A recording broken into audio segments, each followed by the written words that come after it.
A ghost story that sounds completely unbelievable, but is entirely... Yo, it's about to go down. Coming in hot with an update.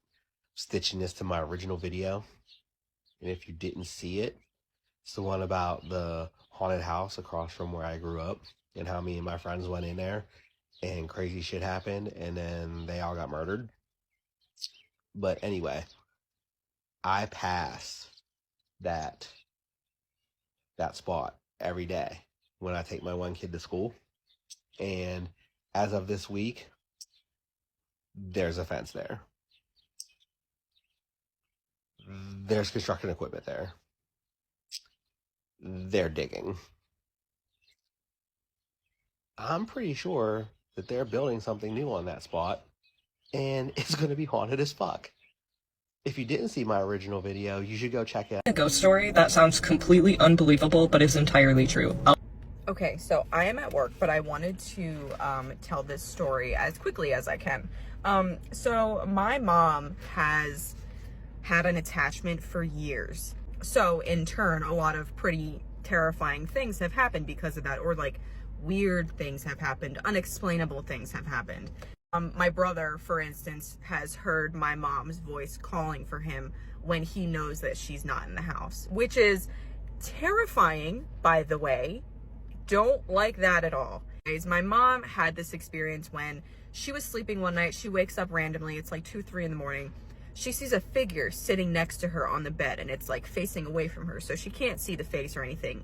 And she said it looked like my best friend, like one of her best friends who had unfortunately like passed away. She knew it wasn't her friend. Like she just knew it wasn't her because the energy was very sinister. It was not, usually if it's a loved one, you don't feel frightened or scared. You don't feel that negative energy. Says to this thing, which do not do this. She says, "You're not my friend, you're a bitch." So she says that to this entity, and it whips its head around and it says, "Oh, I'm a bitch," and then it disappeared. And honestly, it still gives me fucking chills to this day because I cannot imagine that happening to me. Something presenting itself to you as a loved one is one of the most sinister things, probably. Just like, okay, won't be spending the night anytime soon. Her and my brother live together, so they have a routine where they regularly cleanse the house and cleanse each other and bless the house, etc. Probably one of the most memorable things that happened to me as a child was I woke up one night and I was spooked. You know, when you wake up and you're a kid, it's dark, you're a little scared. And so I go down the hall to my mom's room and I'm like, "Hey mom, I'm really scared. Can I sleep with you?" And she's like, "Yeah, sure." So I get into the bed, I start getting settled, trying to go back to sleep, and I hear a whistling. I hear someone whistling. And so my mom's bed was facing her bathroom and the door was wide open. So I look up and I see a black figure in her bathroom, and I'm hearing this tune, this whistling. And in my child mind, the only thing that made sense to me was, oh, that's her boyfriend. Her boyfriend was a gross man, so we're not gonna go there. But I was like, ew, he's using the bathroom with the door open. Why is he whistling? Like, that's what made sense to me as a kid at the time. But while I'm looking at this thing, I feel someone grab my wrist that was kind of like outstretched and like, you know, hanging off the bed. And it pulls me. I get pulled nearly all the way off the bed. So I scream, as one would do, and my mom grabs my other wrist and pulls me back onto the bed.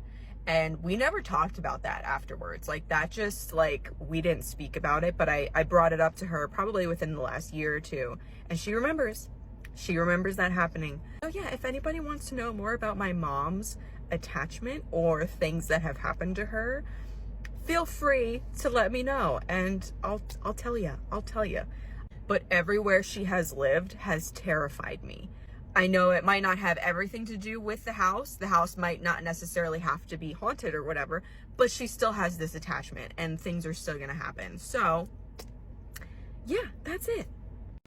Okay, so I've been getting asked to make another part, or, you know, give more information on my mom's attachment, things that have happened to her, things that have happened to me, etc. The ghost stories, we love them. We love a good ghost story. They just moved to a new house, her and my brother, and she said nothing has happened there thus far, which is good, because considering what was happening, One thing that I can elaborate on is my mom picked up this attachment from a random person. She got a reading from a reputable psychic, that medium that she had seen before, told her that this thing jumped onto her from somebody else. She was sleeping in her bed and she felt something sitting on her back, and everything in her is like, don't look, don't look, don't look. But what the fuck does she do?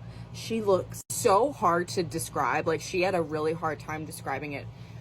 It was like a dark mask, but the face was almost like she said it was almost like a white blue color. She couldn't make out any features, obviously, but she knew that it wasn't a good thing, good entity or a good spirit or whatever. First of all, they're not going to take a seat on your fucking back while you're sleeping. And then it vanished. Sometimes she's not sure if she feels it anymore, which is a good thing. My brother would sleep with headphones on because he was being woken up to his name being called and heavy breathing in his ear. Never ever liked going up there by myself. I don't know why. Every time I would go to ascend the stairs, everything in me would be like, do not go up there. And the one time I went up by myself, opened the door, shut the door behind me, and when I would go up there, I would never look into my brother's room. And I looked and I saw a very tall black figure. It scared the daylights out of me. I was like, nope, I don't have to go to the bathroom anymore. I am good. Like, okay, I don't have to pee anymore, but I may as well have shit my pants because holy crap. And she had this sign by her bed that said, like, give it to God and go to sleep, or go to sleep and give it to something to have to do with God, right? So she goes up to go to sleep one night, and she says that the sign, she had to get on a ladder to, like, hang it on the wall. She's not a tall woman. She notices that it's missing. It's just gone. It's not where it was. It's not on the wall anymore. So she's looking around, thinking it like fell down or fell off the wall somehow. And so she finds the sign face down, just nice and neat, placed right under the bed. Now, correct me if I'm wrong here, but if something's going to fall off the wall from a tall height, it's not going to find itself nice and neatly snug under the bed.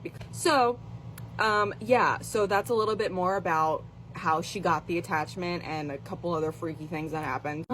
Obviously I can still make videos about stuff because I love talking about this shit, and I think it's so interesting. We love the paranormal. So while these experiences are terrifying, it's just very intriguing, and I think that's why people love to talk about this stuff, because it's just crazy. It's insane.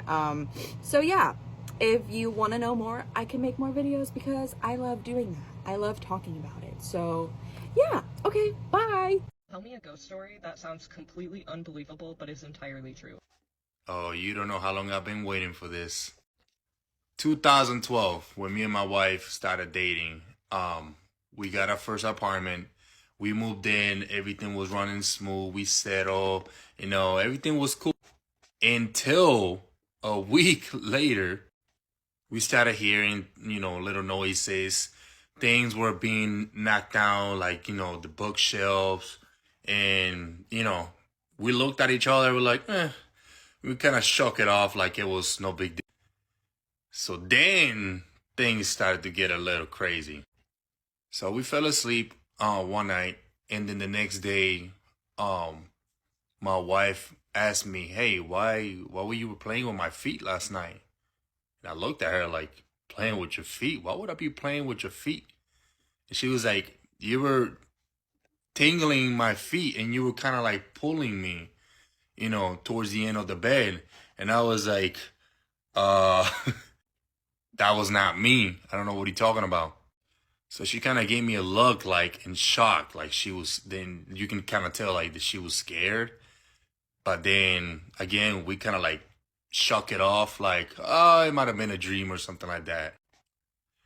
Then, the next night, she woke me up, and it was like, I think it was like somewhere around 2 o'clock, somewhere around 2:30. And then she's like, did you play with my hair? Did you put your hands like in my hair? And I was like, no. So she got really scared, and then she kind of like scooched over towards me and like hugged me. And then I was like, what's going on? And she was like, she couldn't even talk. So that same night, we moved to the living room and we slept on the couch. So the next day, we went to our normal routine. Like, you know, again, we kind of shook it off because we never experienced this before together, you know? So we kind of shook it off again. Like, you know, I guess she was just like, she didn't want it to sound like she was crazy or anything like that. And I didn't want it to make her feel like, oh, maybe you're just tripping about something, you know? So we were back to our room, and we noticed that as me and her are talking, like as we're trying to sleep, she can't sleep, I can't sleep. So we're talking to each other, and next thing you know, it's like somewhere around 12 o'clock. We hear something in the bathroom being knocked down. Bloof! I think it was like the body wash or something. And I looked at it, I was like, it was probably the body wash, you know, like whatever. So then we freaking saw the freaking door for the bathroom open by itself. And then I was like, yo, screw it. Let's go to the living room. Let's go sleep on the couch. We slept on the couch that night. And it just gets crazy. So nothing happened after we went to the couch. And the next morning, you know, we had an iPad that we were sharing together. So we used to make, you know, like videos and all that type of stuff, like joking around. So I was going through the videos, and I saw that the background on one of the videos was pitch black. And I'm like, wow, like who was recording? Like, what is this? So I played the video, and then I immediately call her. Like, I call her phone while she was at work because I got out of work before her. So I was like, yo, you need to come home. I need to show you something. She's like, what's going on? And I'm like, no, you need to come home. I need to show you something. So when she got home, I played the video for her. And it literally looked like somebody picked up her iPad. You can see the iPad being picked up. And then it started recording. And then it started walking towards something. And then when we saw what was recording, it was recording me and my girl sleeping on the couch, and we both snoring. And it's like literally on top of us, recording us. And we were like, what the heck? Like, we started freaking out. I'm like, yo, is there somebody in our house? Like, there's somebody in our apartment? Like, what the hell is going on? Immediately, I started checking the whole apartment. I checked underneath the bed. I checked the closet. I checked the bathroom. I checked everything. I called the maintenance people for the apartment. I called the apartment complexes and everything. I got in contact with the manager. I let her know, like, yo, like, you got anything to tell me about this apartment? No. Everything's good. What's going on? And I'm like, nothing, because I don't want to tell them the reason, you know, why I was calling, because I don't want to sound like I was, you know, cuckoo. Nah, so it was crazy. And so this is when I got my confirmation. This part was crazy. I don't think it's crazier than the video and somebody recording us from the iPad, but I think this one was just like straight confirmation for me. So I took the day off because I had to take care of her dog. You know, she got a little Chihuahua. His name is Rico. And she had nobody to take care of the dog. So I'll stay home, you know, stay and watch the dog. And I was just playing my normal Call of Duty. And the next thing you know, I see the dog looking towards the room. And then it started shaking, but it was looking at something. And it wouldn't stop looking at something. So then the dog ran next to me and lay next to me like it was afraid. It was shaking. I was like, Rico, what's going on? You okay? And you know, like I'm petting him and everything, trying to calm him down. And then next thing you know, I hear a loud blah on a wall. Like somebody punched the wall real hard in our room. And I got up And I was like, what the heck was that? So I went and I started looking towards the room, like, what was that? So sometimes my wife has this little box with a whole bunch of pictures and stuff that she puts on the top of the shelf. And sometimes it slides down and it falls. And I'm like, it's probably her box. So I went into the closet, checked the closet. The box was still out there. And I'm like, what was that? So then I checked the other side of the bed. And I normally got these lights for like fog lights for cars, and I put it inside the closet. It's like a very deep inside closet, but it's open, right, where you can stack the towels and everything. It was all the way in the back, and I'm the only one who can reach it because I'm tall. So I put it all the way to the top, and I reach over it and grab it, right. When I started doing the math, and I was like, it shocked me because when I looked on the other side of the closet, my fog lights were all the way from here all the way over there. So I started doing the math.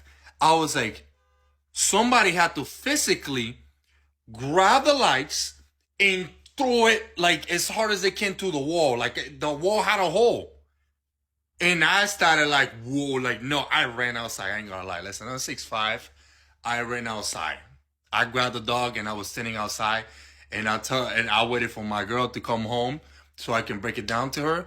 So she got home, and then we both walk into the room, and next thing you know, as I explained the things to her, the freaking closet door opened by itself. Literally, it just went like, all the way open. My girl jumped into my arms, and we're like, yo, that's it. That's it. So we started gathering information. I talked to the person in the apartment complex. Listen, tell me the truth. What's going on? What's the history in this apartment complex, right? So he told me there's somebody unalived himself in there. Yep. And yeah, that's pretty much what it was. Somebody unalived himself in there, and it happened last year before we moved in. Crazy, huh? So yeah. I go to church and stuff, so we started praying for the apartment, and the next thing you know, we opened the door.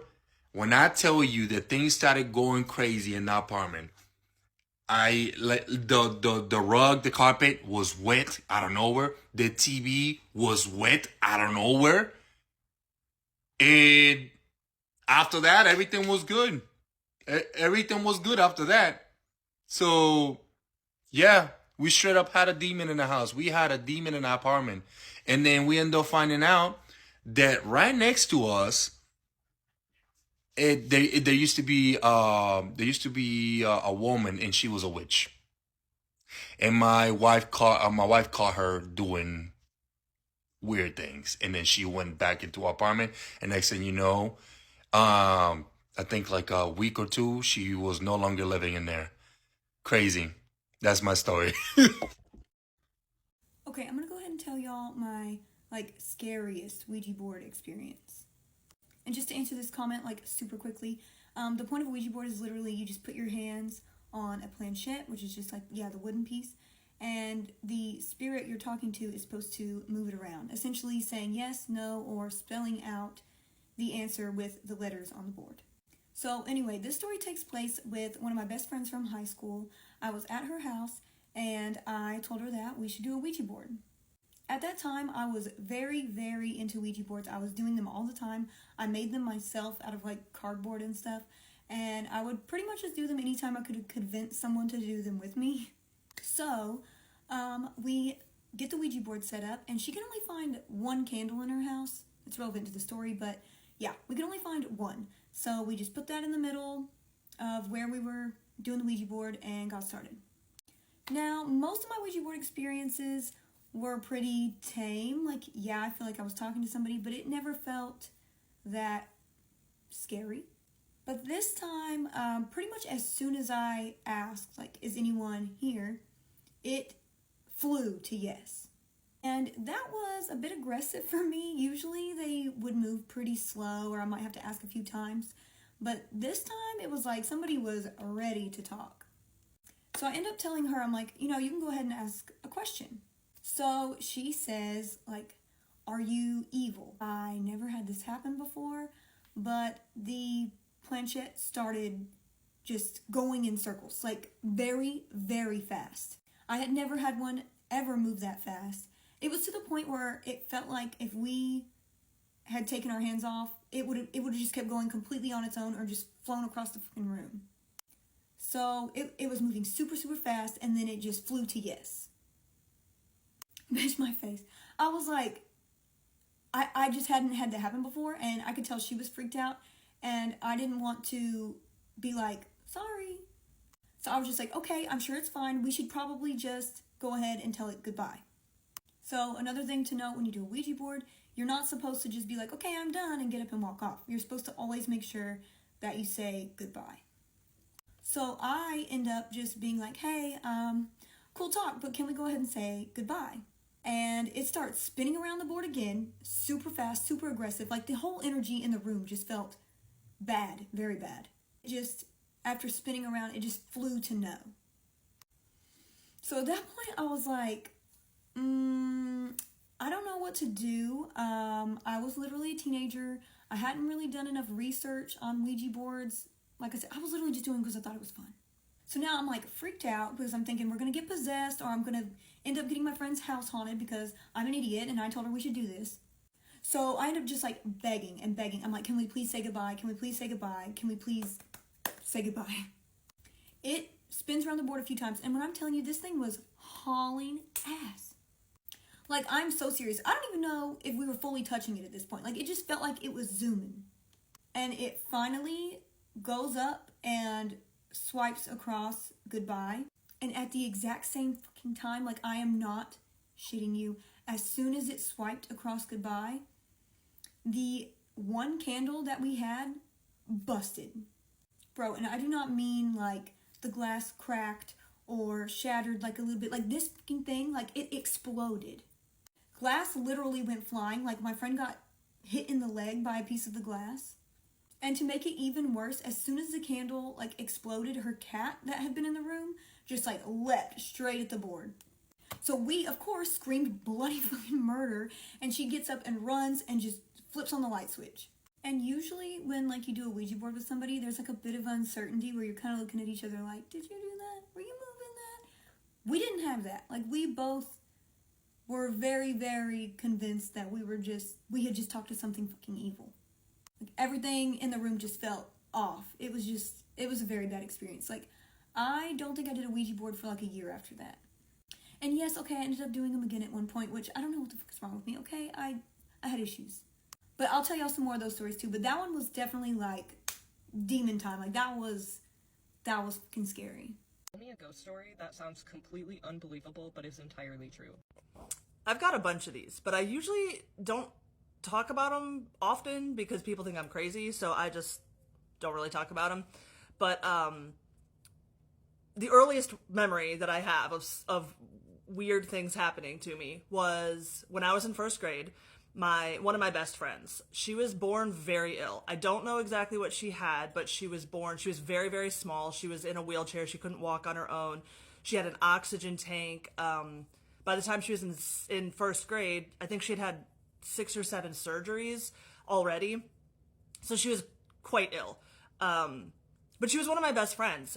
We read together all the time. We both would bring books out to the playground and we would sit and read, or whatever game we were playing, we would play over by the side so that she could, be as involved as she could be. Like, she was great. I loved her. We were really good friends.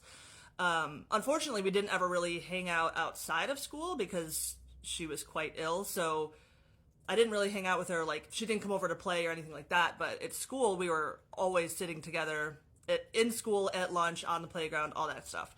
And then at some point during the school year, she had another surgery coming up.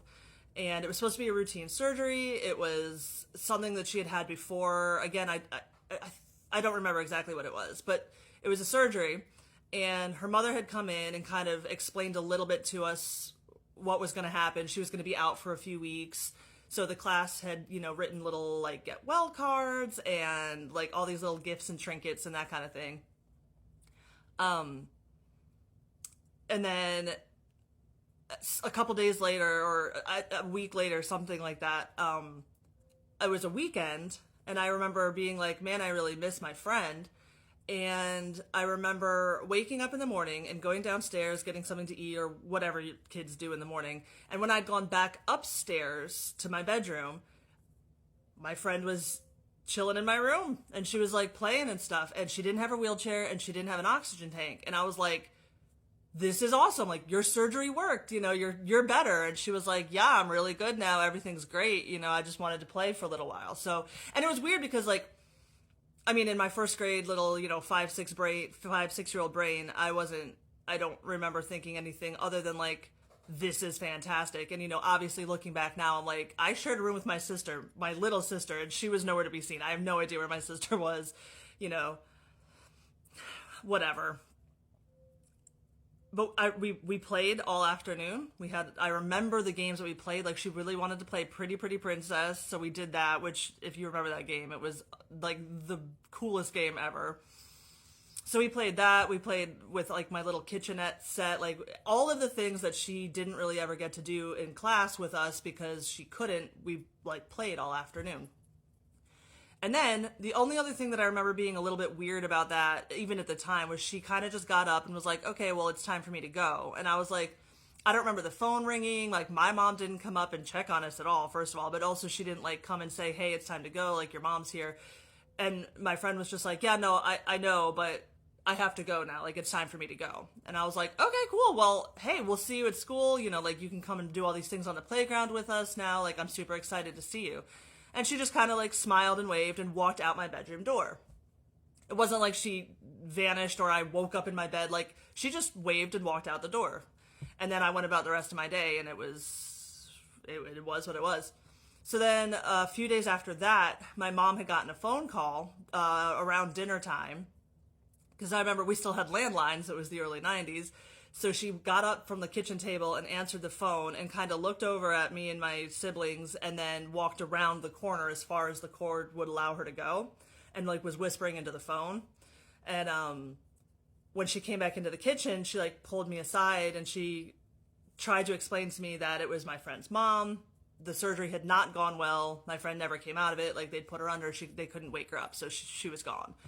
And I remember getting so angry where I was like, that's not funny. You don't joke about that kind of thing. Not cool. Like, knock it off. And my mom was like, no, really, like, this is, and I was like, she was just here the other day. Like, she was just playing with me.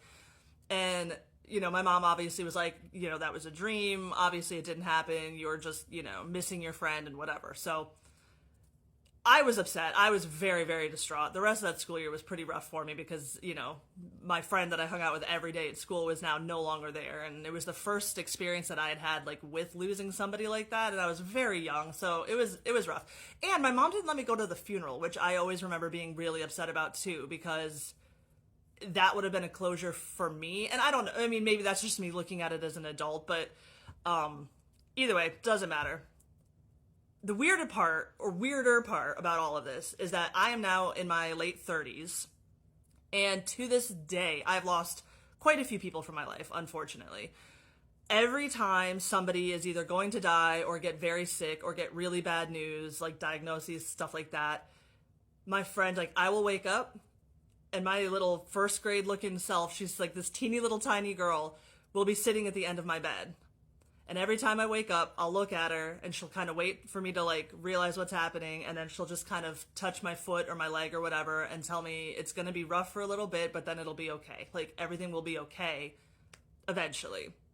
And then that's it. And then she'll get up and walk out my door. She never just like vanishes. It's always like she stands up and walks out the door. And then every time I've seen her, within a week, 2 weeks, something like that, I'll get really bad news. Either a family member has passed, or I've had a couple friends pass, or something happens. So yeah, to this day, my first grade friend comes to warn me about bad news. And that's kind of just the start. Like I said, there's a lot of weird things that happen that kind of follow me, I feel like. But yeah, that's my earliest one. And honestly, at this point, it's kind of a comfort. Like, as bad as every time you see her, you're like, oh shit, something's going to happen. But it's still almost kind of a comfort where I'm like, cool, she's still kind of looking out for me a little bit. So, yeah, I don't know. It's weird. Tell me a ghost story that sounds completely unbelievable but is entirely true. I'll go first. When I was What's up, guys? This is completely different from what I normally occasionally post on here, but I just figured I'd share one of my several stories that I've experienced. And I guess I'll share the most recent thing that happened to me. This would have been just under a year ago. It was last summer in either late June or July. And I'll just give you guys a little bit of context. I was in my gap year between undergrad and graduate school. And I was still living at home, but I was getting ready to move to start school, my new school, and I had just finished my job, and I was just taking those last few weeks, a month or so, to get everything in order because there was a lot I had to do. I was getting ready to move across the state. There's just a lot of different things. But needless to say, I don't quite remember the day of the week it was because since I wasn't working, I wasn't thinking about that stuff too much. But long story short, I was home that night, and I remember my mom and her boyfriend had to go out, and they, literally in the middle of the night, 11, 10 o'clock at night, they had to go, over an hour and a half away because my mother's boyfriend's daughter, her car broke down in the middle of nowhere, so they had to go out to help her. So they were totally gone. I was the only one home, and the only other things in the house were dogs. We had one big lab, and then we had a puppy cocker spaniel at the time. And this was completely normal. This house was a totally new house. We lived there for a few years. It was built in 2012, so I think it only had ever had one other owner. We never even met them, but never had been scared in this house in my life. So it was just a completely normal night, home by myself. I remember I was playing on my phone with my girlfriend at the time. She was at her house, but we were playing virtually on our phone together. And I remember maybe 20 or 30 minutes prior to what happened, I had gone downstairs and locked up the entire house. Now, this was a skinny house, so it was 2 floors, but it was real narrow, and there was only a front and back door. No other entrances, unless I guess you want to come through a window. But I had went downstairs, I put the dogs in their cages, and I locked the doors. And to tell you how secure these doors were, the doors literally had kickstands. We didn't have them installed, but they just were there when we moved, but it literally was like a bar that you would stick in the base of the door like a back plate, and no one could break down your door. Not that we were not living in a bad area, but it's just something the house had, and for some reason, I don't know why, I put the kick plate in. Okay, so now fast forward, I go back up to my bedroom, which sits right above the staircase as you go up. My bedroom, I guess, kind of sits right over the front door entrance, and then you can when you're in the room, you can hear people coming up the stairs. Well, needless to say, I'm just chilling, playing on my phone. My door was shut. Again, everything was locked up 20, 30 minutes prior. The dogs weren't making any noise, and I had my phone. I didn't have headphones in, but my phone was on full volume because I was concentrating on the game we were playing. And out of nowhere, suddenly, I hear thunderous footsteps going running up the stairs, out of nowhere. I didn't hear the door open, which I would have heard because my bedroom sits above the front entrance, which is the only place anyone comes in anyway.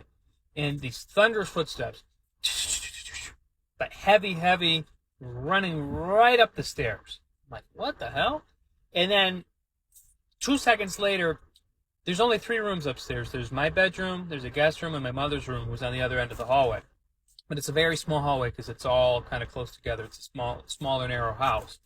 And then I hear this door just slam, bam, and I'm not one to get scared. It's not that I believe in this stuff so much, but I've had some experiences. But I immediately had a primal fear come over. I remember I literally just started sweating. And I'm not one to get jumpy or be afraid of weird things, but it really freaked me out because I knew no one could have come in. And now that I think about it, the kickstop was in. So my mother, even if she had come home, could not have gotten in the door. I would have had to have taken out the kickstop. There's no way anyone could get that open, right? But in the moment, I was so taken aback. I remember I was still in my room, kind of freaking out. It was just me. I remember I had told my girlfriend I had to get off because I had no idea what's going on. I remember I called my mom. I'm like, Mom, did you come home? 1, my mom's not one to run up the stairs, nor would she ever slam a door. But I mean, this was like an athlete ran up the stairs. It wasn't it was as fast as you possibly could, right? And I remember her saying no, and she was literally still at the place with her boyfriend's daughter. So they were an hour and a half away from home. And I just, that kind of like my heart sunk when I heard that, because I'm like, who was it then? And I remember I was in my room for a good 5 minutes. I was on with her on the phone, and I was really scared because I didn't want to leave my room. But eventually I got dressed, I got up the courage, and I kind of peeked my head out. Now that I think about it, I can't remember if any doors actually were still closed when I went out. But I remember I kind of peeked my head in both rooms, and then I remember I went downstairs. I pretty quickly unlocked the front door and went to my car, and I was so spooked because it was only me and the dogs that I went to a gas station for like 2 hours. But here's something interesting. When I went downstairs, now that I think about it, everything had still been locked. The kick plates or back plates were still in the doors. So again, no one could have gotten in that house unless they went in through the window. But the weirdest part, the dogs never barked. The dogs didn't make a peep, not one sound. And these were dogs that would. If you gave them an excuse to bark, they would. And I remember I spent like an hour outside, like in my car, and then I eventually came back in and I slept with the dogs and nothing else happened. But that was really weird, and it wasn't till maybe like 1 a.m, so hours later, that my mom got back home. But again, I was the only one home. Everything was locked up. I know that for a fact. No one could have gotten in that house without breaking a window. The dogs didn't make a sound, and I wasn't listening to anything scary at the time. It's not like I had imagined it. I was just simply in a game playing full volume, and out of nowhere, someone or something bolted up the stairs and slammed the door. Yeah, don't know what that was. Tell me a ghost story that sounds completely unbelievable but is entirely true. I'll go first. What's up, guys? You guys seem to like the last one, so I figured I'd hop on again and tell you 2 shared experiences I had. Because, when we think about these weird things, if it happened to you while you're by yourself, it could be your imagination. Maybe you heard a weird noise, you didn't put 2 and 2 together, but it's even stranger when something bizarre happens and you're not alone. Thinking back to my first of 2 weird shared experiences, this would have been in the early 2010s, because I was moving with my mom and we were in Michigan at the time, and we moved into our new home in 2011, but when this occurred, we were still looking, so it would have been 2009, and this particular day, we went to this house alone, and it was one of the setups where there was a padlock on the door with like a number you punch in, it opens up, you get the key, you get in the house, and the realtor tells you the number. Well, I remember I was with my mother this day. It was probably summer. It was warm out. That's probably why I was there. I wasn't in school. Again, I would have been 9, 10 years old. But I remember we got there, and this particular house where we lived was pretty modern. I'd say most houses were built in the 80s or 70s, but this was an older house, probably from the 1800s. And I had probably passed this house 1 million times. It was right on the road to my grandma's house. There used to be a 7-Eleven gas station right across the street. We'd always get slushies there. So I'd seen this place 1 million times. I just obviously had never been inside. Well, I remember my mom and I were there. We type in whatever the 4-digit code was. We get the key. And, at that time, I was never on the internet. I had never really heard of anything spooky before. It's not like I had outside influence, but I remember just walking in and just immediately getting the kind of this like creepy vibe. Like something's off. Now, it could have just been the place projecting, it's old. I remember the wooden floors were original. They were kind of beat up from the 1800s. It had those old-fashioned, or early 1900s. It had like that old-fashioned radiator-looking thing. I remember they painted over it. And the whole house just was empty, creaky, and spooky. Like I remember getting a weird vibe, and I know my mom did too. And I remember it was like a 2-story home or whatnot. We went through every room in the house. We went upstairs, but she didn't want me going into one of the rooms because the floor literally looked like bumpy. I don't know what was going on with there, if it was just falling apart. But long story short, we didn't like the place. But the only place in the whole house we didn't go into was like the crawl space or basement. I remember there was kind of like this latch door open, and there, I can't remember if it was stairs or crawl space, but there was some dark space, and we weren't going down there. We didn't have flashlights and no reason to go there anyway, since we really didn't like the home. So, okay, again, we had to open the door with the key. Theoretically, no one else could have been in the house, right? Because it was locked from the outside. You know, I guess that people could have come in through the back door. But to our knowledge, the whole house was empty. We were the only ones there. We let ourselves in, right? And I vividly remember as we're stepping out of the front door after only being there 10, 15 minutes, you know, we didn't like the place. I vividly hear, clear as day, not even in a scary voice, just clear as day, thank you for coming. And in my head, it felt like a long pause, but 2 seconds later, my mom's like, did you hear that? Not lying. And the second she said that, I was like, holy crap. We didn't know what it was, but the second I realized that she heard what I heard and I wasn't crazy, we hightailed out of there. And we never went back to that house.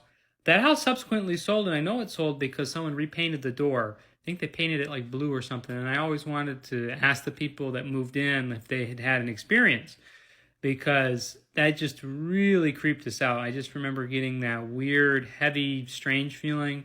We went in. Again, this was at a time before I knew anything about the paranormal or had even looked into it. You know, I had no influence. I hear the thank you for coming right as we step out the front door, just clear as day. And then my mom heard it too. And she asked me before I asked her. So I know I wasn't, you know, imagining it. And yeah, that was my first shared experience. So if you guys, I guess, like the story, I only have a handful of stories, but I'll tell you guys the next shared experience that happened years later at a different house. So yeah. Tell me a ghost story that sounds completely unbelievable but is entirely true. Oh my god, I literally just recorded this whole video and there was no sound when I stitched it, so now I need to figure that out, but I'm gonna re-record it. Anyway, so I have so many stories that I could say about living in this house. Well, my old house. I don't live in New York anymore. Anyway, my house that I had in New York there was something going on there. I'm going to say 2 stories. They're relatively quick, but they scared the living shit out of me, and I will never get over it. Anyway, the first story is I'm home by myself with nobody in my house is home. Like, nobody who lives in my house is home. It's me and my 2 best friends. So I decide I'm going to go take a shower. Okay, so I go upstairs. My friends stay downstairs. I'm showering in the hallway bathroom. That's upstairs, obviously. So now I'm in the shower. I'm doing whatever I have to do, right? And I hear doors slamming upstairs. And I'm like, what the heck is going on? Like, what are these girls? What could they possibly be doing? So I get out of the shower. I put a towel on me. Mind you, I'm not done taking a shower, but I need to know what these girls are doing. So I open the door and I'm like, what the hell are you guys doing? And they're screaming from downstairs saying, it's not us, it's not us. So I, terrified, I start running down the steps. And now, all you hear behind me is this. Like, terrifying. But the catch, you don't just hear somebody running after me. You hear, like, they have chains. It sounded like they had chains, like, wrapped around their ankles, and the chains are dragging on the steps. Like, it was the most terrifying thing. So I get down the steps and I jump onto the couch. Like, they're sitting on the couch hugging each other. So scared. So I jump on top of them. Mind you, I'm still in a towel. So, yeah, nothing ever came from that. I don't know what the heck that was, but yeah, story 1. Story 2 is, okay, this time my family, they were in upstate New York at my other family member's house. And me and my cousin, we get to my house, and she has this thing where when she thinks something is off, I know immediately. So I look at her, like, as I open the door, I look at her and I'm like, what's wrong? Like, I'm not walking into this house, what's wrong? And she's like, nothing, we're fine. I'm like, no, tell me right now, what's wrong? No, we're fine, everything's fine. Okay, no problem. We go into the house, we go into the living room, and we start watching White Chicks. Okay, so I have a couch here. We're sitting on the couch that's here. And then there's another couch that's here. The remote was on the couch that's over here. Remember that. So we're watching White Chicks. The channel changes to the sci-fi channel. I don't know if anybody remembers that on cable, the sci-fi channel. Yeah, so it changes to the sci-fi channel. And so I'm like, what the hell? That's so weird. So I go, I get the remote, and I change it back to White Chicks. It's so funny that we're watching White Chicks. But anyway, so it changes again, back to the Sci-Fi Channel. I did that 3 times. Finally, my cousin, she just says that she has to go to the bathroom, and she didn't want to go by herself.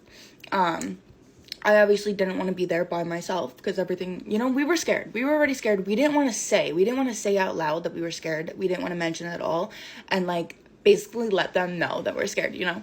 So I'm like, okay, I'll come with you. So we go to the bathroom. I'm sitting in the bathroom with her. She does her thing. And all you hear, I swear to God, all you hear is running back and forth. People running back and forth. And I'm like, what the hell? So now we're staring at each other like, what is going on right now? And so another thing I need to preface is my sister, I had a little sister. She was very young. Around the time when she was like 5 or 6 years old, she had a thing where she liked to open the front door and like try to walk out of it. So my dad had to put 3 latches, like 3 top latches on the top of the door, so she wouldn't be able to unlock it and open the door. So mind you, keep that in mind, there's 3 top latches and then a normal lock and then a normal lock on the bottom of that. So 5 locks altogether.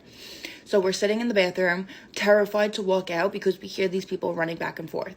And I guess spirit, but I don't want to say that word. Anyway, we hear the door open and slam shut. And we're like, no way is this happening right now. So now we're on the bathroom floor hugging each other. Like, I'm so scared. Anyway, the door opens and closes 3 times. 3 times. The TV changed 3 times. The door opens and closes 3 times. So we're shitting ourselves. And finally, like, we don't hear people running back and forth anymore. And we're like, okay, we're good to get out of here and run the hell out of the house. So we open the bathroom door. Mind you, I have to explain how this is. So this is the bathroom door. I have a hallway here, and at the end of this hallway is the front door, and then this side is another hallway, essentially. So anyway, we open the door, and we're standing right in front of, like, not right in front of, but like the door is facing us. The front door is facing us. Every lock is locked on that door. Tell me how that was possible. That we just heard it open and slam shut 3 times, but every single lock is still locked. Yeah, so we did run out of the house, and we did not go back home until my parents were back home from upstate New York. Yeah, so I have a bunch of stories that I could tell from that house, but basically I think eventually they stopped trying to scare me, essentially, and they were just like messing with me, where I would like lose things, I would misplace things and get so angry where I could not find it, and I knew it was right there and it's not there anymore. So I would start yelling like, give me back my things, give me back my stuff. And they would wait till the point where I got so angry that I was literally yelling at nothing, essentially, where I would look down and it would be right there. Like crazy things like that would happen. So I don't live in that house anymore. So Tell me a ghost story that sounds completely unbelievable but is entirely true. I debated for a long time on if I even wanted to tell this story because, quite frankly, every time I tell it, it just creeps me out all over again. So I kind of try to just not think about it.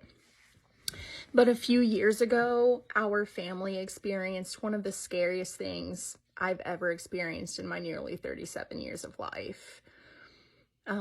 So back in 2020, my oldest son had just turned 3 around this time. And up until this point, he had been an amazing sleeper. He was the type of kid who you could say, okay, Lawson, it's bedtime. And he'd take himself to his room. He'd soothe himself to sleep. He was a great sleeper. He slept all through the night. And I guess kind of to backtrack, it's maybe mildly important. I don't know how big of a role this doll really plays into the story or if she's just a coincidence, but I had received a doll from an aunt that had been passed down in my family. Originally, it belonged to my great-great-grandmother and kind of cycled through every girl in our family. Everybody hates this doll. It's also important to note. Everybody always claimed that this doll is haunted. I didn't know how much I really believed that. Yes, it's creepy because it's an old creepy doll. And I'll see if I can find a picture of it and post it at the end of this video. But when it ended up with us, my oldest son did love this doll, played with it all the time, talked to it all the time. And not long after he started interacting with this doll, did all of this happen. So anyway, one night he has a terrible nightmare. He's screaming, crying, won't go back to sleep, needs me or my husband with him. So I go to him, I lay down with him in his room, and I'm like, it's okay, buddy, you know, I'm here, I'm gonna lay with you, I'll be with you tonight, you don't have to be scared. And the whole time I'm laying with him, trying to get him to go back to sleep, he is like staring over my shoulder off into the corner of his room. And I go to turn my head to see what he's staring at, and he stops my face with his hands. He's like, no, mommy, don't look at him. He's really scary. So I'm like, all right, let's go lay down in my bed. So I carry him and all of his things. We go lay down in my bed. And he's still just not very settled, still seems really shaken up. I'm like, buddy, you're in mommy and daddy's bed. You're safe now. It's fine. Let's go back to sleep. He's like, I know, but now he's staring at me from over there, a corner in my room. And this is just the beginning of a situation that went on for nearly a year. So after this, almost every single night he's having terrible nightmares, and it gets to a point where he absolutely refuses to go in he won't even go in his room to play. He won't even go in his room to get a toy out. If there's a toy in there that he wants, he will not go in his room alone.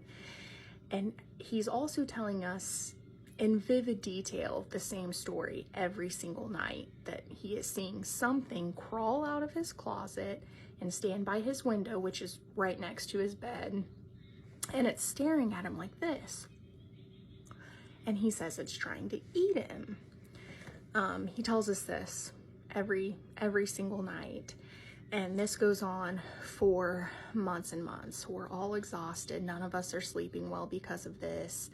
And one night, I remember that we have leftover holy water from Lawson's baptism. So I'm like, you know what? We don't have anything to lose at this point. So I sprinkle it around his room. I create like a whole barrier around his bed, basically, just to see what happens. Like I said, we had nothing to lose at this point. And believe it or not, he actually slept better that night.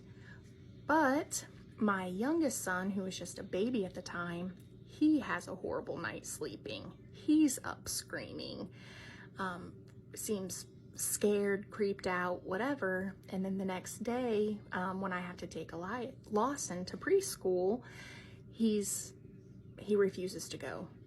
And typically he loved school at this time, but he refuses to go because he does not want his baby brother left alone.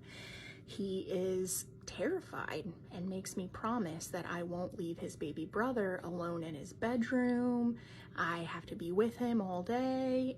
And I have to promise him, like, buddy, he's gonna be okay. I'm gonna be with him the whole time. He won't be left alone. Like, everything's gonna be okay. And at this point, you know, I'm really freaked out at this point. I had also taken a picture of my husband on the monitor in Lawson's bedroom, where he had been laying on the floor holding Lawson's hand, trying to help him fall asleep. And I didn't notice it until after I took the picture, but you can see like the shadow of a hand or a claw like holding my husband's shoulder as he holds Lawson's hand, trying to help him fall asleep. And I'll post that picture too, but that, even just thinking about it, gave me the worst chills, like just to my core, freaked me out. This was also around the time that filter was trending on TikTok, where people were kind of walking around their house with this filter, and then if the temperature changed colors, it was supposed to show you if your house was haunted or not. And so of course I'm like, oh, just for shits and giggles, let's see what pops up on here. I take it in Lawson's bedroom, not seeing anything. So then I take it into the closet where he always says he's seeing this thing come out of, and of course it lights up like a Christmas tree. And I try to rationalize it away, but at this point, like I said, we're all just so creeped out. And this has gone on for nearly a year at this point. So we end up contacting a priest. And, you know, he's telling us that sometimes dark spirits or evil things can attach themselves to objects. He's asking us, you know, if we brought anything new into the house. I mentioned the doll. I mentioned that, you know, people in my family have said creepy things have happened where this doll is surrounded, but I mean, I don't really know, you know? So he does recommend me giving him the doll so that he can dispose of it properly. So we make arrangements to do that. Then he asked me if Lawson is calling this thing by any specific name. And I'm like, he is actually. He calls this thing Bow. And he goes, well, there is actually a demon. And I don't want to say his name because he told me that, you know, names hold power. But there is a powerful demon and his name is Baal. And he has like a thing for firstborn male children, all of this stuff. And it creeped me out so bad, learning the information about this demon. I just can't tell you how unsettling it was. We get rid of the doll. We pass the doll off to the priest. He gives us some very specific instructions on very specific things to say and do around our house. He has us open a Bible to a very specific passage and then place this open Bible in the closet and leave it there. And eventually things do calm down. He starts sleeping a little better at night. He's not talking about it every day. But even still to this day, if things have gotten better, he doesn't mention it, but he still won't sleep in that room without somebody with him. He's nearly 7. He's just turned 7 at this point and wants somebody still to sleep in bed with him and help him fall asleep. And if you even mention the name Bow or Baal, he freaks out. We're all still shaken up by it. But anyway, so yeah, that's our creepy ghost story. And I'll post those pictures now.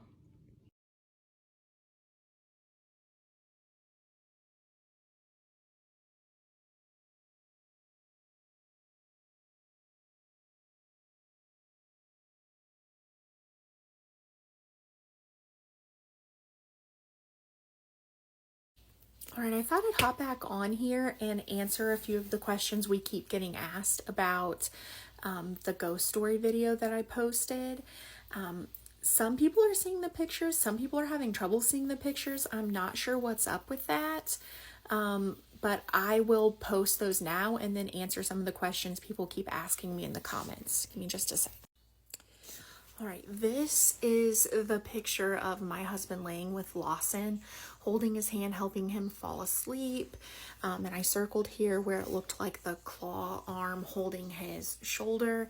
I know a lot of people in the first video I posted were saying they thought they could see the face. My son kept saying he was seeing the face somewhere in that picture. I don't see it, but I don't want to see it. Honestly, I hate looking at this picture. Something about it has always creeped me out and just makes me feel unsettled. Yeah, I don't see it, but I don't want to find it either. And then there were the heat filter pictures. Those were screenshots of a video clip that I had taken. I tried to post the whole clip, but it won't let me for some reason. But I will post the screenshots from that video here too. Give me just a sec. It's this one. And this is in my son's closet where he was saying he was seeing this thing crawl out of. Another one. Another one.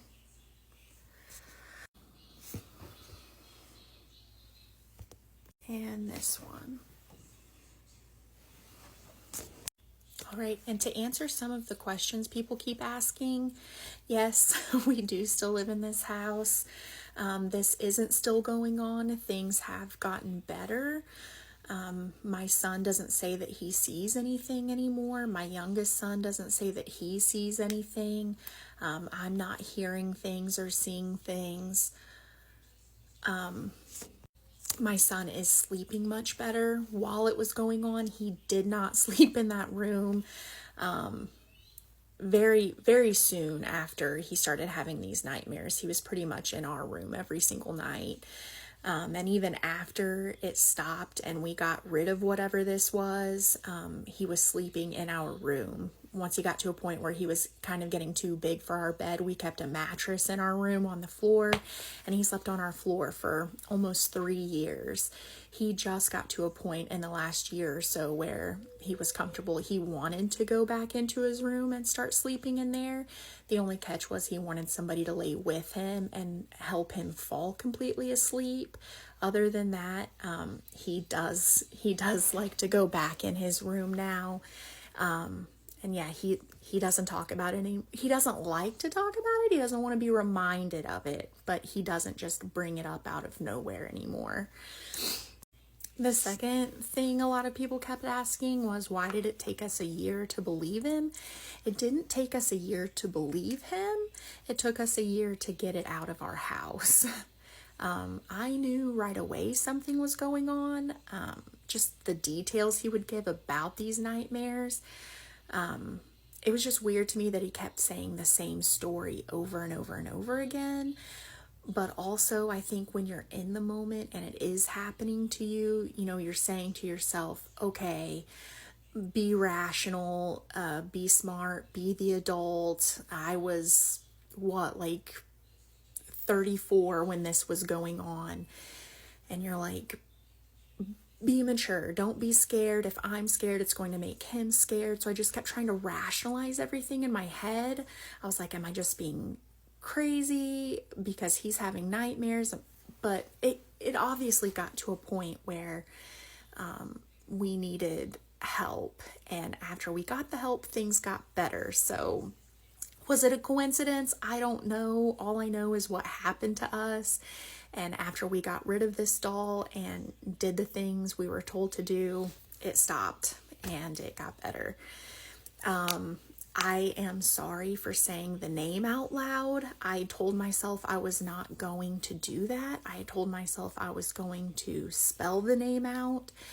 I don't know why I said it. I shouldn't have. I keep getting told that there is an episode of Ghost Hunters or Ghost Adventures, and the subject is BAEL or BAAL. No, I have not seen it. I don't know that I do want to see it. Quite frankly, I'm afraid that it will freak me out. I just got to a point where, I don't think about it all the time. I don't know that I want to watch it and freak myself out all over again. So no, I haven't seen it.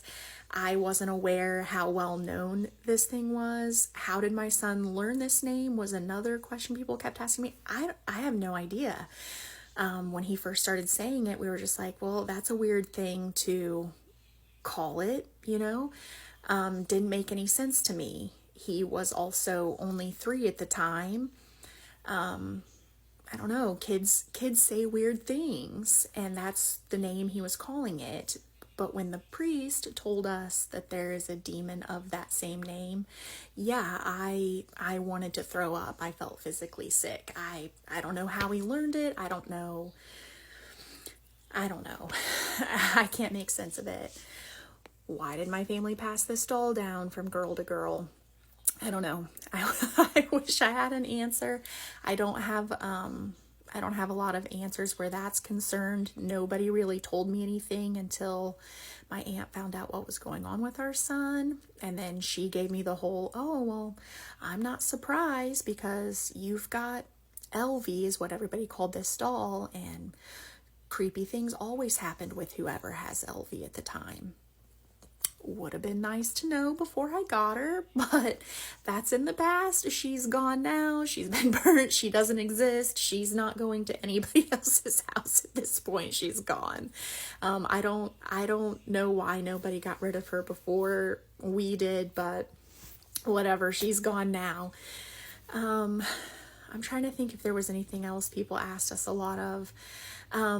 What was the passage? What was the Bible passage we were told to open up in the closet? I have it written down somewhere. I should have looked before I made this video. It was Psalm. I know it was somewhere in the book of Psalms. I believe it was Psalms 91. I'm not sure.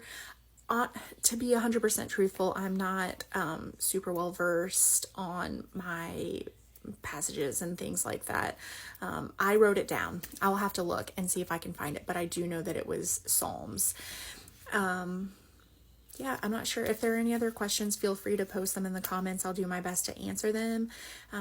Other than that, yeah, this happened back in 2020, 2021. Things are better now, and that's the most important thing. But yeah, thank you for your support on the other video. If you have any other questions, feel free to ask, and I'm happy to answer them. So a lot of people asked, what do I wash my hair with in the other video? It is nothing special. It is just Pantene or whatever's on sale. It's so weird that these pictures are showing up for some people and not for others. I attached them to the first video, but some people are saying they can't see them. But anyway, this is the doll, and I have one more picture. But she's gone now. No longer in the house. The doll does not exist anymore, so thank goodness. Tell me a ghost story that sounds completely unbelievable but is entirely true. So this happened about 6 years ago. I was coming in for a 6:30 a.m. shift at my hospital in my department. And just for reference, my department is located in the basement of the hospital, as well as right around the corner from the morgue. So just for reference. And now, this never bothered me. Quite frankly, I never really paid much mind to it. I'd come in at 6:30 a.m. By the way, all by myself. There's nobody else in my department. I'm the one opening. I'm the one getting everything ready on that specific day that I work.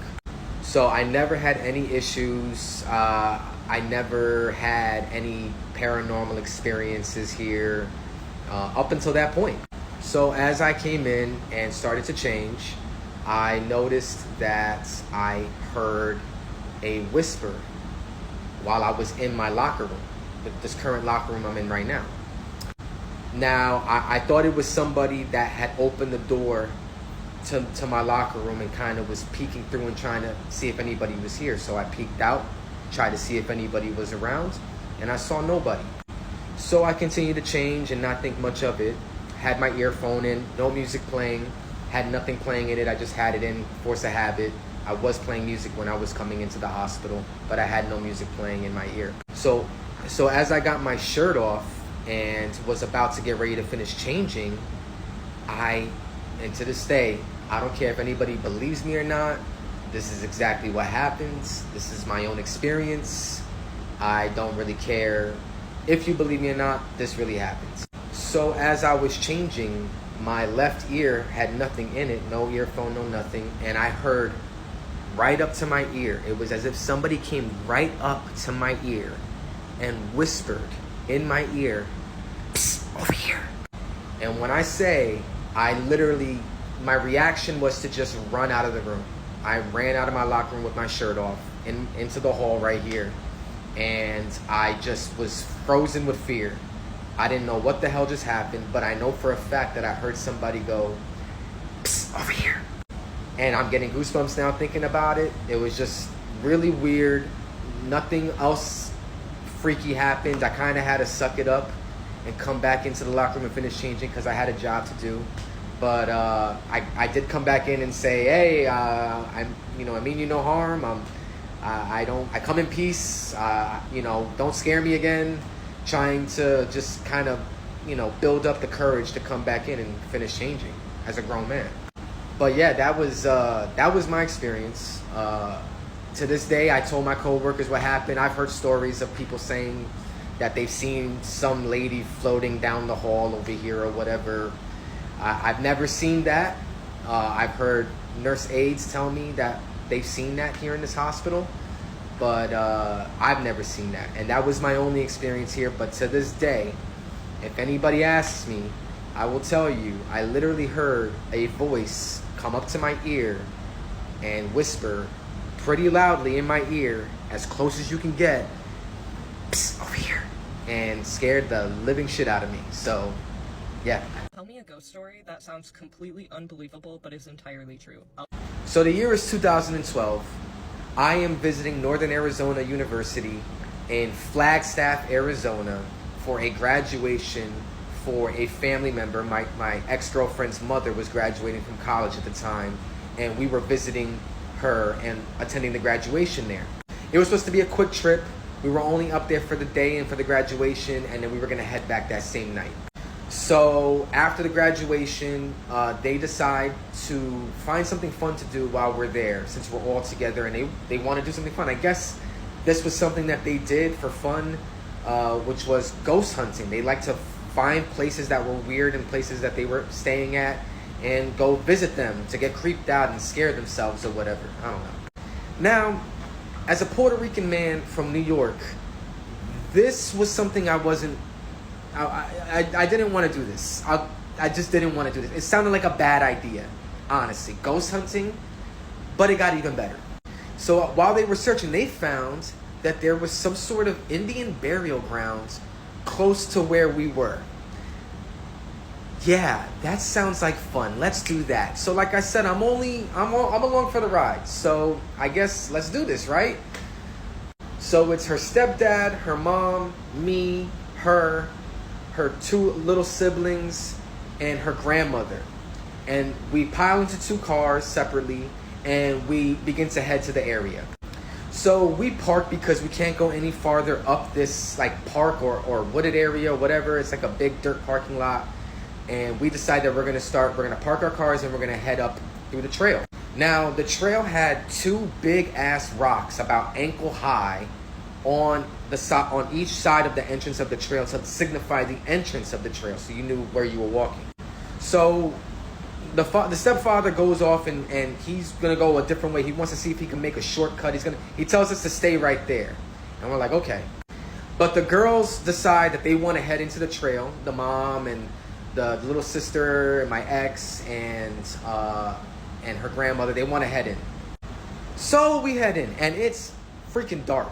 It's dark as hell, and I can't even see my hand in front of me. And in 2012, cell phone lights were not like they are right now, honestly. We had no flashlights. It was just the light on our cell phones. So I'm leading the way, and as we get in, we get about 30, 40 feet up the trail, pitch black darkness, this wooded area, pitch black, walking uphill. And then all of a sudden we hear, in the distance, far distance, we hear a woman scream, like really scream. I've never heard a scream like that in my life. Now at this point, I'm thinking that the stepfather is like messing with us. Like in my mind, I'm like, he walked around and he's kind of trying to scare us. Like this was his whole plan, was to scare us. But thing is that we took another 3 or 4 steps into the trail, and mind you, I'm like, I got my eyes like this because I can't see in front of me. I'm trying to adjust my eyes because I'm really kind of creeped out walking through this trail. So I don't want to do this shit. And then all of a sudden, I swear on everything. I swear on everything.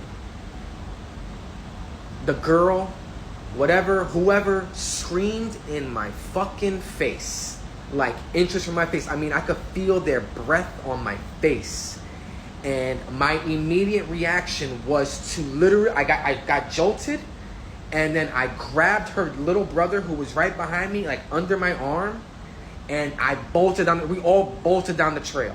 Now, as we ran down the dirt road, screaming because we were scared, I slipped and I fell. Right? Now, watch. So we decide to all get in the car. The stepfather had came back around. He heard us screaming. He's like, "What the hell?" So we all get into cars and we're like, "Yo, we gotta go. Like, this is not a good idea." We left. We get halfway down the dirt road in our cars when I realized that I dropped my fucking wallet. I dropped my wallet on the trail. Now, my wallet had everything in it. It had my social security card at the time, my birth certificate, everything. Don't ask me why. I carried all that on me. I had just moved to Arizona. I was still trying to figure shit out. I was 21. Give me a break. I tell them that I have to go back, and they're like, oh my God, Matt, you, like, I can't, like, did you really drop your wallet? Do you really have to go back? I was like, I have to go back and get my wallet. So we go back. And this is the part that creeps me out to this freaking day. To this day, this creeps me out. I found my wallet fairly quickly, and I'll tell you why. I found my wallet on the rock next to the entrance on the right side, the rock on the right side of the entrance. I found my wallet with my license in front of it, and my wallet open like a teepee, sitting on its edges with my wallet, with my license right in front of it, on the rock. For reference, this is how I found this would be my license, and this is how I found my wallet. My license was just like that, my wallet was just like that on the rock. And that's what happened. We drove away, and I told them what happened. They were kind of freaked out. I was freaked out. Somebody clearly picked up my wallet in the literal 3 or 4 minutes that we had been driving down the road, and got back there and placed my wallet there. And that is one of the creepiest fucking things that's ever happened to me. Ever. Tell me a ghost story that sounds completely unbelievable but is entirely true. Okay, I haven't told this story in a long time for a few reasons. The first is because anytime I tell this story to a skeptic, they're always like, oh yeah, I'm sure this happened, blah, blah, ghost story. Like, I don't give a fuck if you believe in ghosts or not, bro. I really don't. It makes no difference to me. This is just what happened. The second reason is I really don't want to disrespect the family of the spirit that we ended up coming in contact with. But if you went to or currently go to Ryerson or TMU, then you're probably going to want to hear this story. I went to school there. I lived in residence for my freshman year, and this is like 8 years ago now, but I will literally always remember what happened this night. So I lived on the 4th floor, but all of the friends that I hung out with lived on the 6th floor. That's important for later. One night we all went to this house party in North York. We like all showed up together. It was like a group of 8 of us. And when we got there, the girl that was hosting the party ended up having a Ouija board upstairs, and people were using it. Now, if you know me at all, and you know my two options are to just randomly socialize with a bunch of strangers at this college party, or go upstairs and use a Ouija board in a dark room, then I'm obviously gonna go upstairs and use a Ouija board in a dark room. So we go the full 9 yards. We turn the lights off, candles on, doors locked, totally dark. We're sitting in a circle around the planchette, and we're ready to fucking go. Now, at this point in my life, I had used a Ouija board once before, and it worked. So I volunteered to lead the charge and like do like the talking, but as long as everybody was in agreement that no one was going to be secretly moving the planchette. And the way that Ouija boards work, if this ever worked for you, you have to be open to the spirits coming to you. So if you're a non-believer, or you're a skeptic, or you have any sort of that energy at all, it's not going to work. And it didn't work while we were at this house. So we get back to our residence, and a few of us are like, damn, we really wanted the Ouija board to work. Maybe we should try again here. Now, we didn't have an official Ouija board like this girl did at her house, but you can make a Ouija board out of anything. And there's 4 of us who want to do this, me and my 3 girlfriends. And each of us are believers. We believe in the other side. We believe in the spirits. We are open to this entire endeavor. So we were like, okay, whatever, let's just make a Ouija board. Like I said, they all lived on the 6th floor. We went to the common room on the 6th floor. We ended up having to use one of their roommates' cutting boards. Hannah, sweetie, I'm so sorry. We actually like wrote letters in Sharpie on her cutting board, and we ended up having to cut it up and burn it because we ended up each getting haunted, but that's later down the line. I actually don't even know if we ended up getting her another cutting board. So Hannah, I'm so sorry. So we get to the common room. It's the 4 of us. 3 of us sit around the table. My best friend Abby is just like spectating. She's actually on my shirt right now.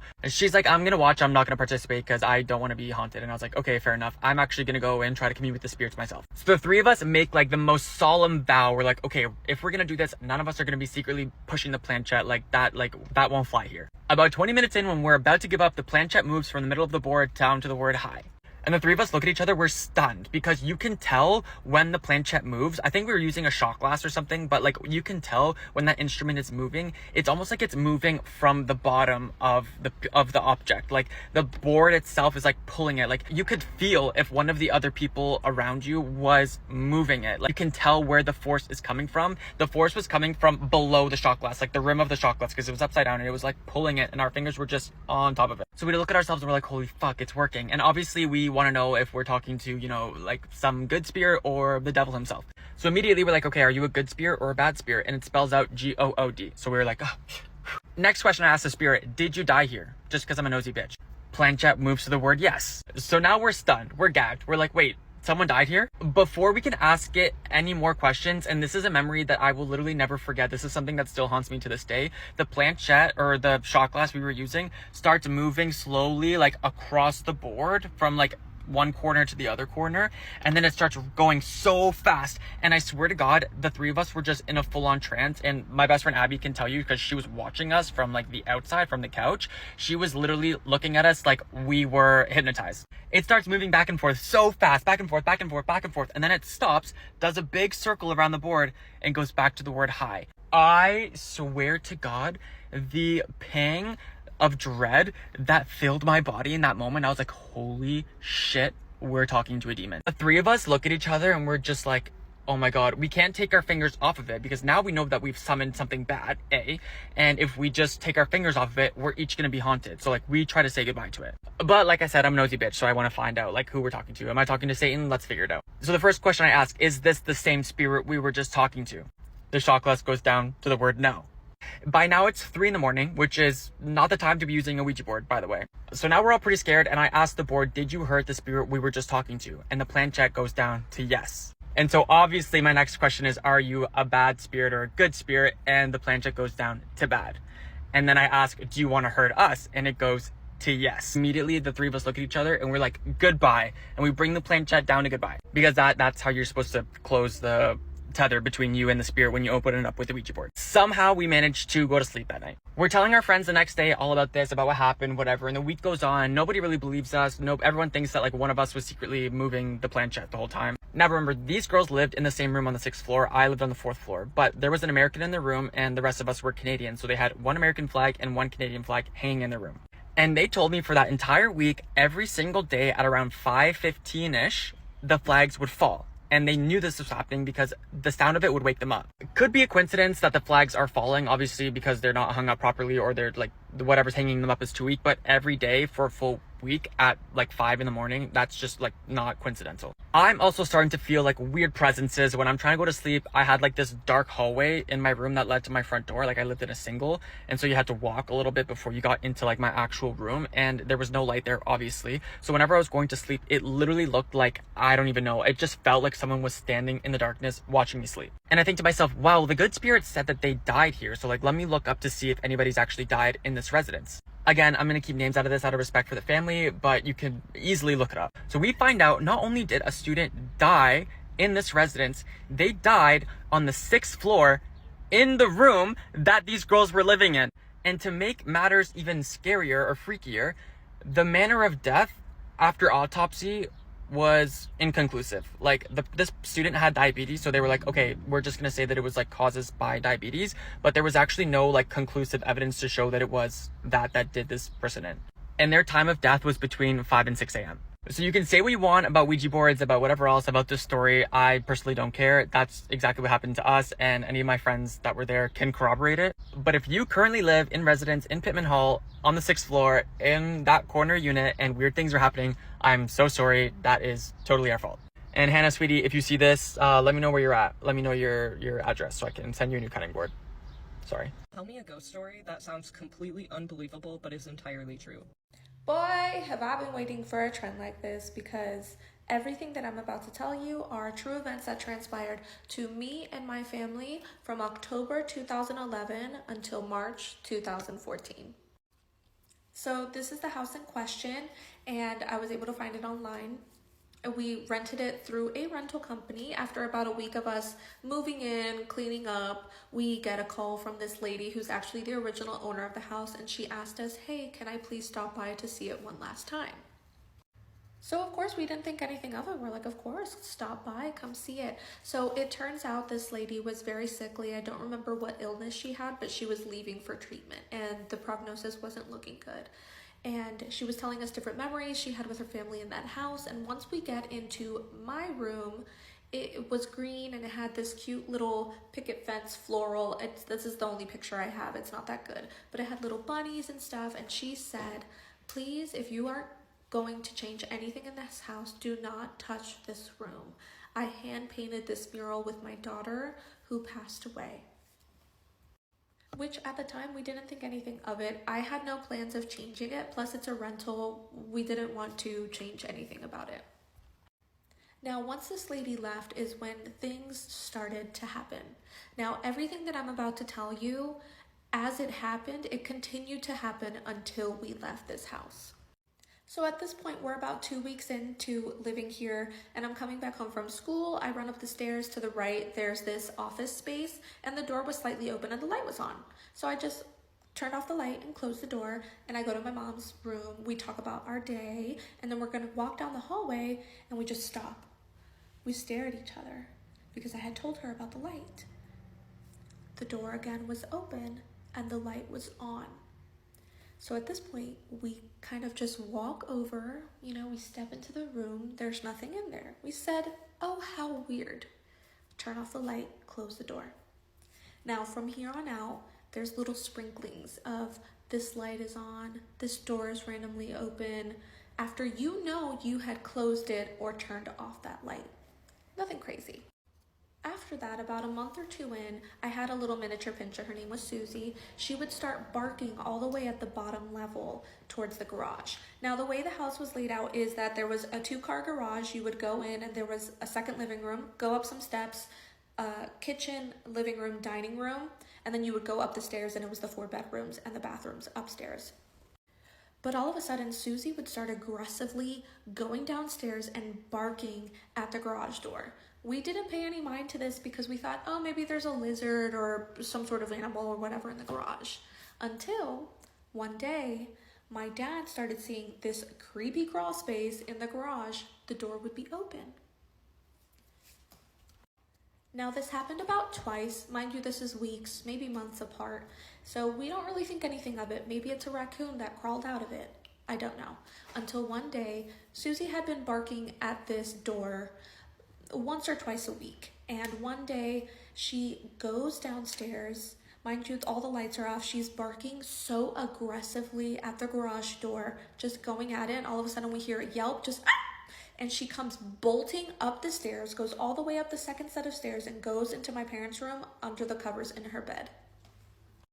At this point, we all look at each other and we're like, what the hell? We check her, she's perfectly fine. And then from here on forth, she still barks, but she would bark from the steps in the kitchen going down into that second living room. She would bark from there. She never went back to the garage door again. Then the next thing that started happening is we would hear just stomping up and down the stairs. And we would be like, what the hell is going on? And a lot of the times it was happening when everyone was in the house. So we were just excusing it as, oh, it's my dad, oh, it's my mom. Or my mom would think it's me, and vice versa. Until one day, it happened to all of us individually when we were by ourselves. So I would hear stomping going up and down the stairs, but I would be home alone. That continued on, and we said, oh, okay, well, I guess there's spirits in the house. Whatever. There's nothing you can do about it. We didn't feel any negative energy or anything, so we, again, paid it no mind. And then, I guess we must have had a little trickster spirit. All of a sudden, things would start missing and then reappearing. So let's say all of a sudden you open the drawer in the kitchen and all of the spoons are gone, and they would be missing for 2 or 3 days, and then you would open it back up and they would just magically reappear. So this happened the whole time we were there. We didn't pay any mind to it. It's innocent, whatever. After the first year is when things started getting progressively more intense, more aggressive. I would be home alone after school in my bed doing homework, either with the door closed or the door open, but I started hearing scratching on my door, just a scratching sound. And, I thought maybe it's Susie trying to get into the room. Until one day, those scratching noises were happening while I was home alone, and the door was closed, and Susie was sitting next to me. I would just wait at that point until my parents got home from work and then get out of my room. Never any scratch marks or claw marks or anything. Soon after that, I started experiencing a lot of seeing shadows in the hallway or feeling like something was watching me while I was taking a shower. And then I talked to my mom about it, and she said she saw the shadows too. My dad eventually started seeing them, and it was always of a man in a suit. He had a top hat and he had a suitcase, and you would only ever see his shadow in the top hallway, or you would see his shadow while you were taking a shower, and you would open the curtain and there would be nothing there. And that was the absolute worst, just feeling and knowing you were being watched. Then one day, again, I'm by myself, my parents still aren't home from work, and I'm upstairs in my room with Susie, and mind you, the garage is directly under, so whenever someone comes home, you can kind of feel a slight shake and hear the garage door open and close very clearly. So at this point, you know, Susie hears the garage door open. She goes downstairs all excited to say hi to my parents or whoever it is coming home. I'm still doing homework, so I'm not focused too much on it. And I literally hear the garage door open. I hear my mom with ruffled bags, and she's like, Joelle, come down here. Help me with the groceries. I'm like, okay. I go downstairs. My mom isn't in the kitchen. I just find Susie staring with her head little cocked over at the garage door. And at this point, I start shaking. I'm like, Mommy? No answer. I open the garage door. It's empty. The garage is closed. No one is home. At this point, I bolt it upstairs, lock myself in my room, and I do not come out of my room until my parents come home. After this occurs once or twice more, and then after that I completely ignore it until my mom physically comes into my room and says, hey, help me with the groceries, because that freaked me out, and I'm not trying to mess with anything like that. Not for me. And then one day, all of us are home. I'm in my room, my mom's in her room, my dad's downstairs in the living room watching TV, and all of a sudden, all of the lights start flickering on and off. All of the hallway coat jackets, all of the closets open up, and stuff just starts getting thrown out of it. Now this is the closet you could see directly in front of the living room that my dad saw just rip open, and just everything was closing out. What the fuck? At this point, heavy, intense, dark energy was flowing through, and a few days later we get a call from the rental agency letting us know that the lady who owned the house passed away that night. I'm literally getting goosebumps. And then after this, right here in that door, my mom had a little half curtain. After that day, there was this big dark shadow of a man just standing in front of the door. At first, I thought maybe it was just my reflection or something, but all of us saw it. And one day, out of curiosity, we were like, what is that? Maybe it's a trick of the mind. So all three of us opened the door. No shadow, close it, full figure, shadow figure of a tall, big man just standing in front of the door. Now this shadow, it did nothing to us. It didn't feel any negative presence of it, but it was there until the day we left that house. Like I said, after we found out the homeowner had passed away, a lot of the activities started ramping up. It was almost every single day, and at this point it started getting more aggressive, but it was definitely more towards me. I was the one experiencing the most. My parents saw a few things, but I was experiencing a lot of the hostility. And I don't have enough time, so I have to do a part 2. Tell me a ghost story that sounds completely unbelievable but is entirely true. Alright, so we're back at it for part 2 of my haunting ghost stories. All of the events transpired from October 2011 until March 2014. Like I said in the previous video, after the homeowner passed away, a lot of the energy turned very heavy, very hostile, and I felt like a lot of it was directed towards me. So after that happened, I started having very vivid nightmares. They felt very real, very harmful, and every single time I had them, these were weekly, multiple times a week. I would wake up at 2 or 3 in the morning, and I started experiencing sounds and feeling things in my room after that night. And what I mean by that is waking up at 2 or 3 in the morning, the room is pitch black, and I would hear just... Mind you, I had carpet in my room, and I would literally hear dragging feet stomps in my room, starting from my door that was closed all the way to where it would get to the head of my bed, and I could just feel a presence there, and I would just hide under the covers. I didn't want to look at it. I would pray and hope that whatever it was would go away. And after that, that occurred several times where I would hear that dragging just sound walking towards me. Eventually it got into my bed. Whatever it was, I literally felt the weight of it lay next to me and into my bed. And again, I would just pray and hope that it would be over. Sorry to get emotional or my voice gets shaky. It's just that was a moment in time that I was just so scared and I feared for what would happen to me at the time. And it happened a couple times where whatever that was would get into my bed and I would just pray until one time it rolled over onto me and I just felt an immense pressure on my chest, just squeezing and literally indenting me into the bed, and I could not breathe. So then that happened a few times and I would just scream, and my parents would run into my room, and the moment they did, whatever it was would just leave. Like, the weight would just be lifted from my chest, and I noticed that whatever it was only ever happened in my room, and if I had any company over, nothing would ever happen.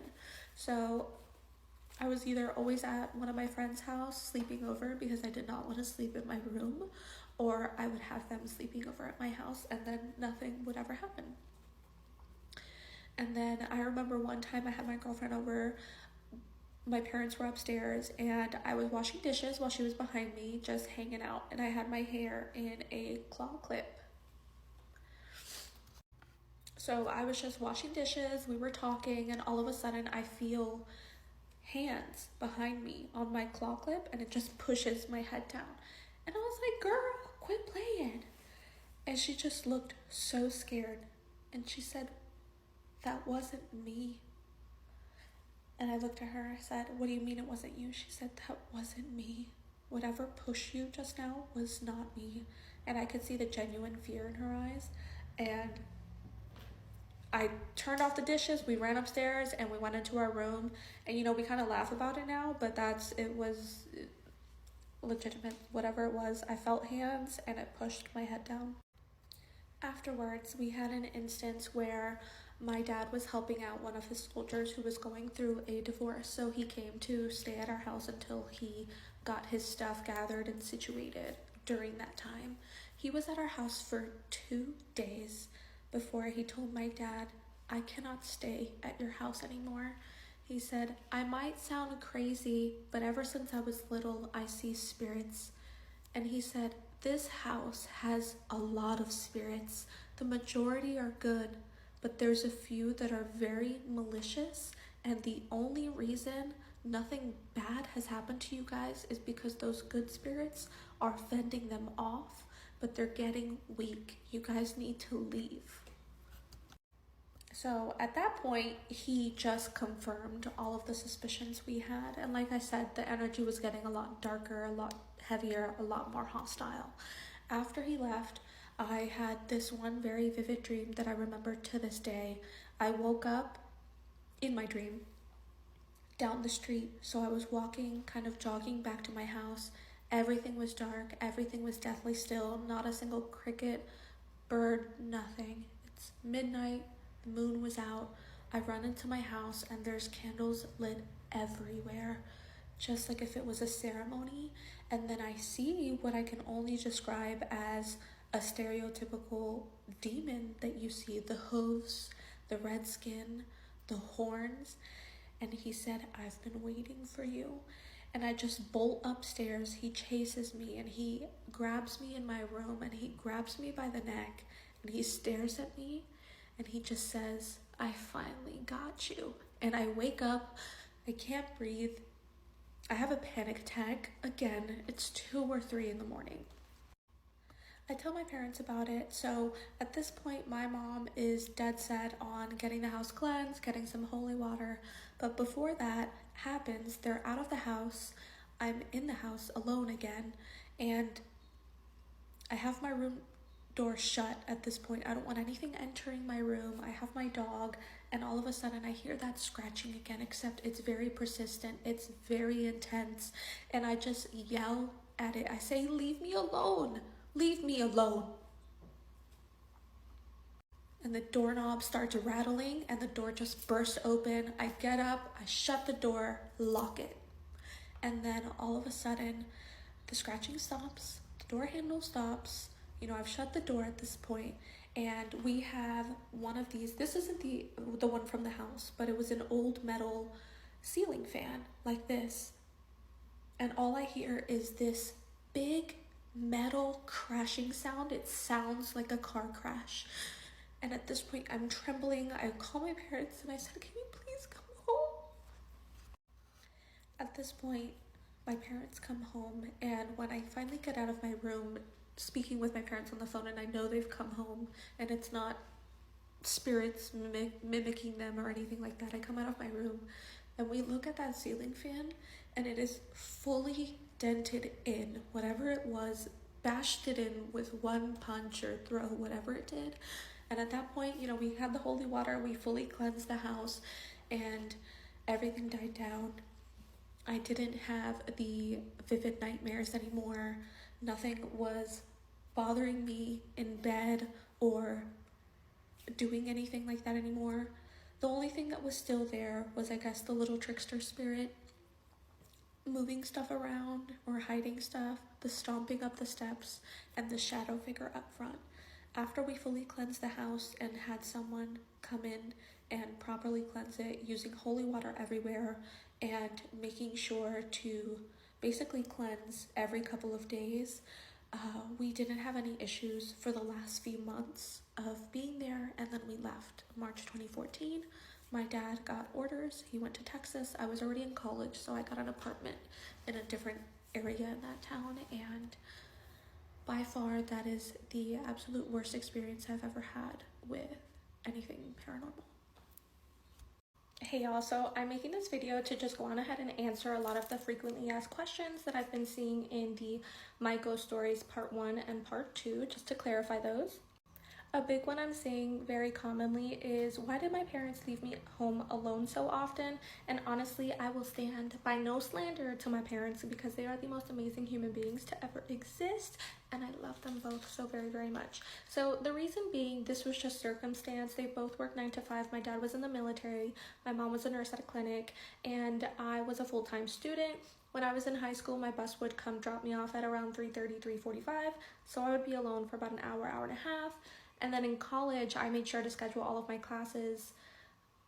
They would be done by 12 or 1 p.m. And there was only so many things I could do on campus. I'm quite antisocial.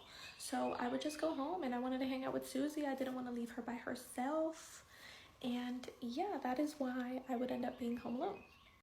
A lot of people are asking where the house is located. It's located in North Carolina, but I'm not going to share the county or the city that it's in, just because people can be a little weird with that type of information, and this home actually sold 2 or 3 years ago, so yeah. Why didn't we cleanse the house earlier or leave the house sooner? And the reason being was just because at the time, this stuff was very spread out throughout October 2011 to March 2014, and it's really weird to say, but I'm sure you guys have seen a lot of these videos, and in the strangest way, you do end up getting accustomed to this stuff, unfortunately. And at the time, we were really just trying to ignore it, see if it would go away. We would do praying wasn't really working. And then, like I said, towards the end of Part 2, when that stuff was happening to me, was when we decided to finally cleanse. So I guess you could call us a little slow, because we should have cleansed way earlier. Another question we get a lot is about the original owner of the house. Why did she come visit the house? Well, we let her visit the house because she called us, and she was just a really sweet lady. She was probably in her late 30s, early 40s. We felt no negative energy from her. She was just very sweet and just talking about the different memories in the house. I do not remember what illness she had. No, I did not ask her what her daughter passed away from, because I felt like that's an invasion of privacy. And no, I do not know why the rental company called my parents to let them know that she had passed away. I personally believe, at the time I was like 16 or 17, I didn't handle those phone calls, but I think it was probably having to do with contractual agreements with the rental company since the owner passed away. I'm not sure. Right before we get to the pictures, I do want to preface this with, no, I did not take any pictures of the Hat Man. I did not take any pictures in the upstairs hallway where I would see the shadows, or the dented attic ceiling fan thing. I did originally take a picture of it and sent it to my friends when the incident occurred. They remember receiving it.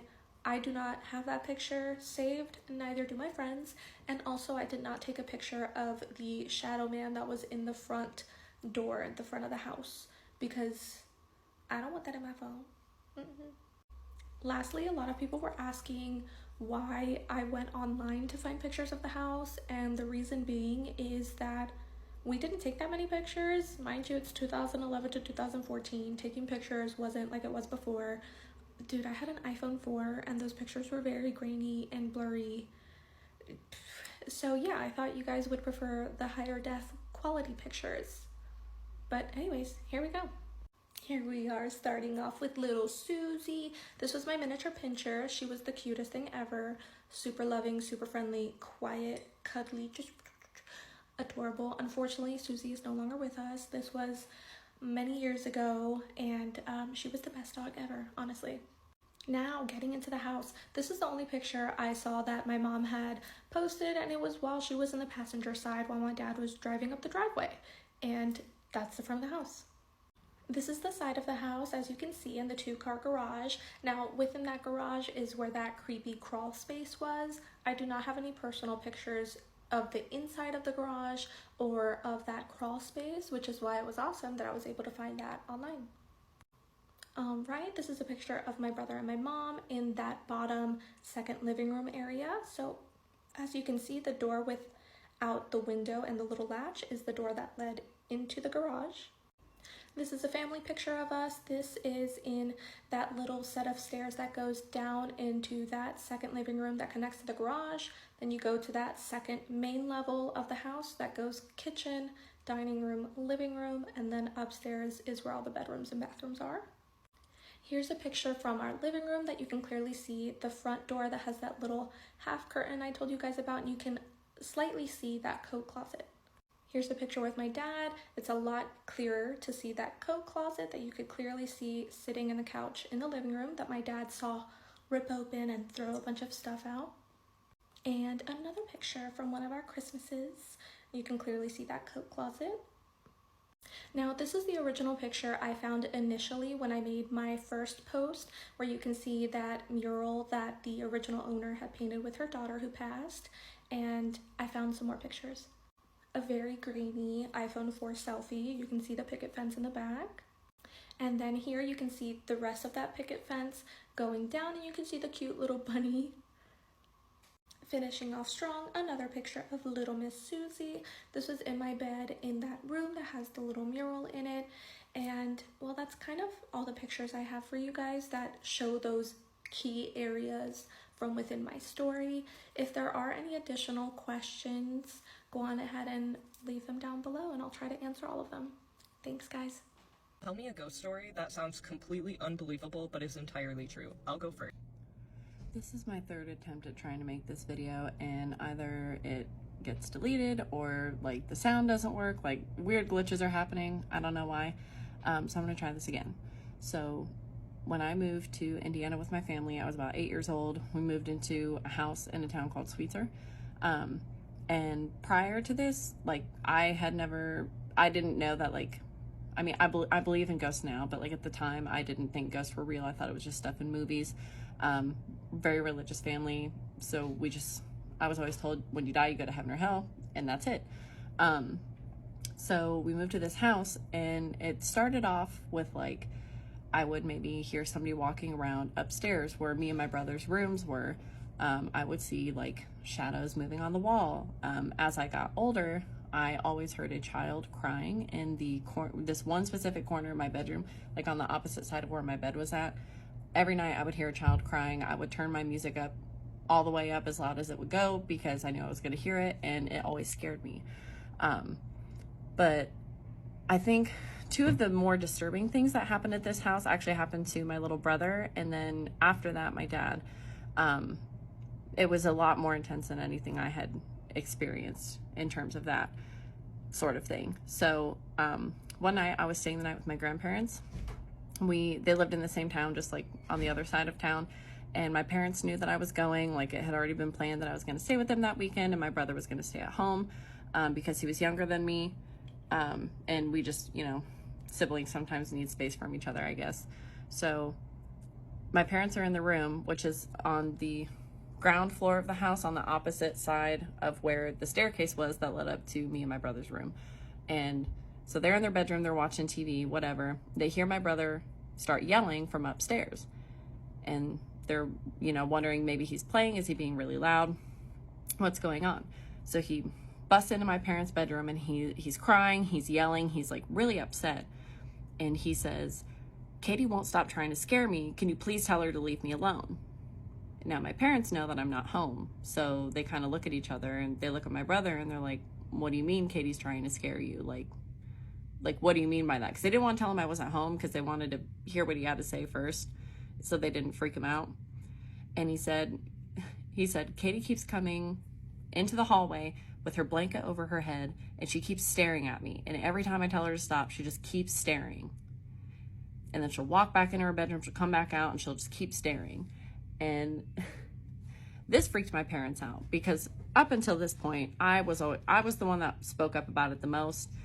Sometimes my brother would say things, but we were always told it was our imagination, that we were seeing things, hearing things, whatever. So this did freak him out. And my dad told me about it when I came home. And of course I was like, "Why would you tell me that? I sleep in that room." So then fast forward, keep in mind that my brother saw my face, me. So fast forward to a few years from now, we're about to move out of this house. I think this was in like maybe the last month that we lived there that this happened. So my brother was sleeping in my room with me because he always said he was terrified of stuff in his closet. He heard things in his closet, which that's creepy enough as it is. So he would sleep in my room sometimes. And we're like 12, I'm 12 and he's like 9 at this point, I think. So my dad is downstairs, we're upstairs asleep, my mom is at work. My dad's sitting at the computer in the living room and he feels like a tap on his shoulder and he hears my voice say, "Hey, Dad." And he turns around, he's like, "Yeah, what's up?" Didn't think anything of it. And he turns around, there's nothing there. Immediately, the same second that he turns around and acknowledges what he thought was me, my dogs, I had 2 big dogs at the time, they freak out, they start barking, the fur on their spine is standing up about this much.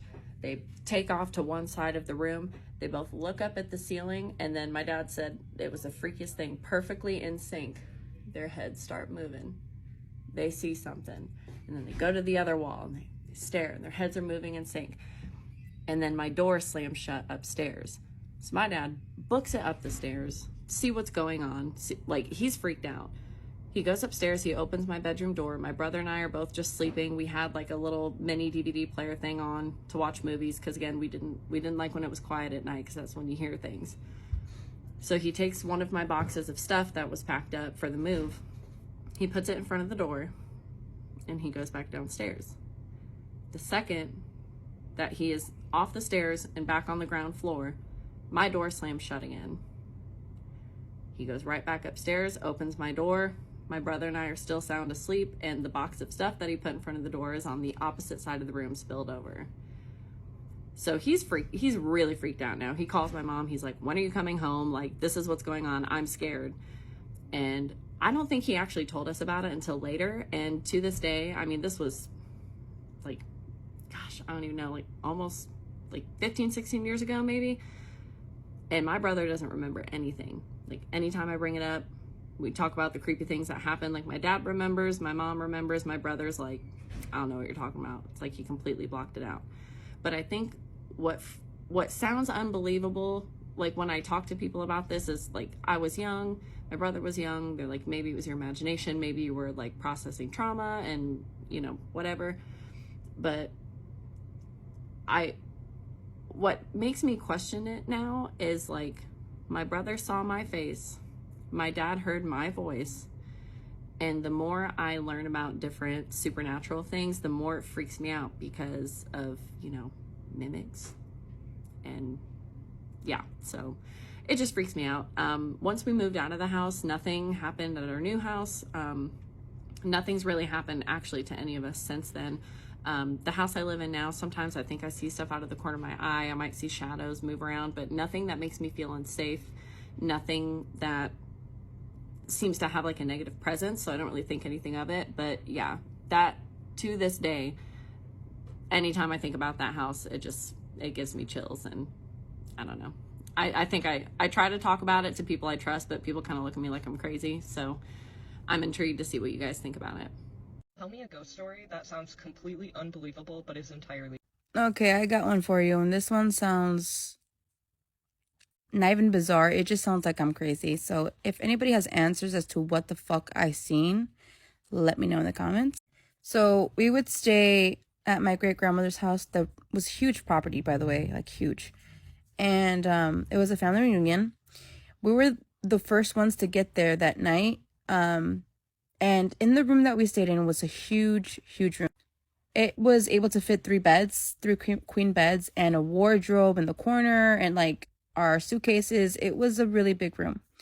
In that big room is a door that has like, if you've been to Mexico, you know what I'm talking about. It's like the windows that are blurry that are usually found in like shower doors. So like you could see like figures on the other side. It's just that it's like not clear. So this door had that window, and that door lets you use like a smaller room. So I slept on a bed with my younger sister. Keep in mind, I'm 3. So my sister has to be like 1.5, maybe 2. Which is the furthest one away from the door. It's like the very corner. Next to us is another queen bed, and that's my parents. And then across from us is another bed on the corner by that door, and it's my older sister. She's sleeping by herself on that bed. Now, this is where it gets a little crazy, so stick. I woke up in the middle of the night to tapping sounds. I remember sitting up in my bed and looking around the room like, what is that? And everybody was sleeping. My dad snoring. Like, everybody's knocked out. All the lights are off. The only light that is in the room is the moonlight. There is a window in that big room, and it's like, I remember being so high, and the moonlight is casting in. Now, on the other side of that little small room is also a window on the same side of the wall, and you can see the moonlight also casting in that other side of the room because it's bright in there. So I remember looking into that door, that at least a little small room, right? I saw this hairy dog-shaped man. Now, remember, it wasn't clear. I only saw, like, the outline of his face, and I remember his face looked like a Yorkie. Like, it was a big snout, and, like, I could see the hair. But one thing I will never forget is its long fingers and nails. I swear to God, it was like a horror movie. Like, he was making the tapping sounds, and I could see how long his fucking nails are. And I remember him pointing at me, so he'd do this, and then point at me, and then he would do this for me to come and open the door for him. Now, that sounds bizarre, but I remember him, I could see him visibly getting upset because I wasn't going to open the door. And I remember shaking my head and being like, no, I'm not going. I felt so scared, like something, I don't know what it was. It just, something was telling me, don't go open that. And I see him start getting frustrated and walking back and forth. So he would like walk that way, past the window, walk that way, past the, so start pacing around. And then he'd stop at the door again, at that little window, and start tapping again. And would just continue to point and have point down so for me to open the door. I remember that my parents said that I woke them up. I was screaming. That I kept saying that there was a dog man. There's a dog man outside the window. My dad thought it was a man, like trying to lure me outside. And so he hopped on the roof that is like right by that window where my sister's at. And no one could see, no one seen anything. So my mom had to calm me down. She said that she went back to bed. She put me back to bed. But I remember like the lights going on and he wasn't there anymore. As soon as the lights go off, everybody falls back to sleep. He starts tapping again, and he's there again. I remember I was so petrified that I slept with the covers over my head, and I woke up the next morning. And apparently, I wasn't the only family member who has seen this dog man on the property. 2 other people that I know in my family, like distant relatives, have also seen what this creature was, and they actually seen it, like its face. To this day, I don't know what the fuck it was. I don't know if it's like, it just felt, whatever it was, it felt ancient. I don't know what it was, but if I close my eyes, I can put myself back there, and I remember vividly what he was doing, how he was pacing, how he looked, those nails, the fingers. It was something like fucking Pennywise would do. I have not stayed in that property in like 20 plus years, but yeah, if anybody knows what it was, what it possibly may be, let me know. Wow. I did not expect that many people to comment and let me know what they thought it was, and that they've also experienced almost the same thing as me. I decided to stitch the most liked comment, so I'm sorry, Andrea, because your notifications are probably gonna go crazy. I just wanted to address a few questions and comments that I received so far. First things first, I look bummy every time I come on here. Notice it's like nighttime every time I come on here. That's when I have the time to do so. Also, I'm on my finals week, so that's why I look a mess. I should be actually finishing my paper, but I need to respond to these. Okay, so this happened at my maternal's great-grandmother's side, so my mom's grandma's house. They're from Berlejo, which is like a little pueblito outside of Zamora. 10 minutes away from Zamora. At the time, this is like in the 90s, so I want to say this is like 98, 99. And even then, it was pretty lively. People around. It's not like it's a desolate area. It's definitely lively. I do plan on creating a picture for you guys to show you my point of view, like what I've seen exactly.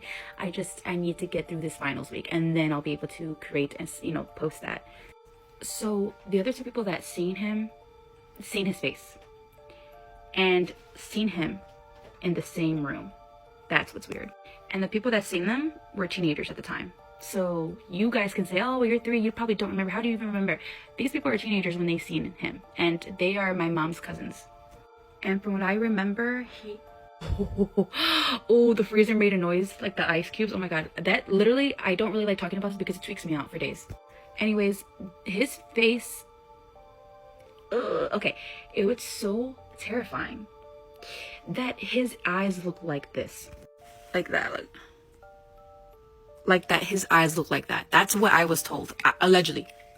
So I thank God every day that I did not see his face. I just saw his silhouette. Majority of you say that what I saw was probably a nahual. I don't know if that's how you say it, so my bad. And after looking more into it, I think that is what it was. I also saw another comment that said something like, oh, they could be good or bad. This one was bad. I don't know how else to explain it other than like my gut was like, girl, go back to bed. Put the sheets over your head. He's not gonna leave you alone. You just go to bed. And another reason why I think it's bad or it's evil was because when it scared my mom's cousin, supposedly when she was crying out of fear, seeing his face, like he was laughing at her, like legitimately laughing at her. Good night. Tell me a ghost story that sounds completely unbelievable but is entirely true. So a few months ago now, it was a Friday night and I was fast asleep. It was about 1 o'clock in the morning. And I hear the door codes start being entered. It's this beeping noise. So I roll over and I say to my husband, Chris, I think someone's trying to break into the house. He runs down the hallway, looks over the stairs at the front door, and he calls out, there's no one there. At that point, we hear the front door go keypad deactivated, which means that the code has been entered incorrectly too many times. So he comes back to the bedroom and we look on the app that tracks everything that's happened on the front door. And you can clearly see that someone has entered the code incorrectly 3 times, which shuts it down. So I say, okay, quickly, let's have a look at the security cameras, and we have one of those like ring doorbells. We get it open. No one has been in our front yard. The sensor lights didn't come on. There was no one there, but someone has definitely tried to enter our keypad incorrectly 3 times and has shut the front door down. Anyway, we try not to think about it too much, get on with our day the next day. You know, these things happen. Then the next night, Saturday night, around the same time, I'm talking about 1 o'clock in the morning, I am fast asleep and I hear my husband's phone ringing on speaker. And I roll over and I say, Chris, who on earth are you calling? It's 1 o'clock in the morning. And he gets up his phone. He goes, Annie, I'm not calling anyone. Like, the screen's dead. It was black. He couldn't do anything to it, but it was calling someone on speaker. And it rings and it rings, and it eventually gets to this person's voicemail. And it's, the standard, can't come to the phone right now, leave a message, I'll get back to you. But I'd never heard this person's name before. So I said to my husband, Chris, who was that? I've never heard, who is it? And he goes, that's my old boss who died 2 years ago. Tell me a ghost story that sounds completely unbelievable but is entirely true. In high school when I was younger, something pretending to be my mom came into my room late at night, and it wasn't her. So my family actually lived in a haunted house. It was crazy because we built the house and there was nothing on the land before. But literally on the very first day that we moved in, my mom and dad and I brought boxes to the house and left my sister there while we went back to our old house to pick up more boxes. And by the time we came back with the new boxes, my sister was trying to take the screen off of our window and climb out of the house because she said she heard men in the kitchen talking, so she had locked her bedroom door. And yeah, she was the only one in the house at the time. So let's fast forward a little bit. It's October of 2013. Stuff had been happening in the house. My sister and I kept telling my parents that there's things that are going on, but they weren't really believing us. It was kind of like a horror movie. So it's October 2013. I'm sitting in my bedroom.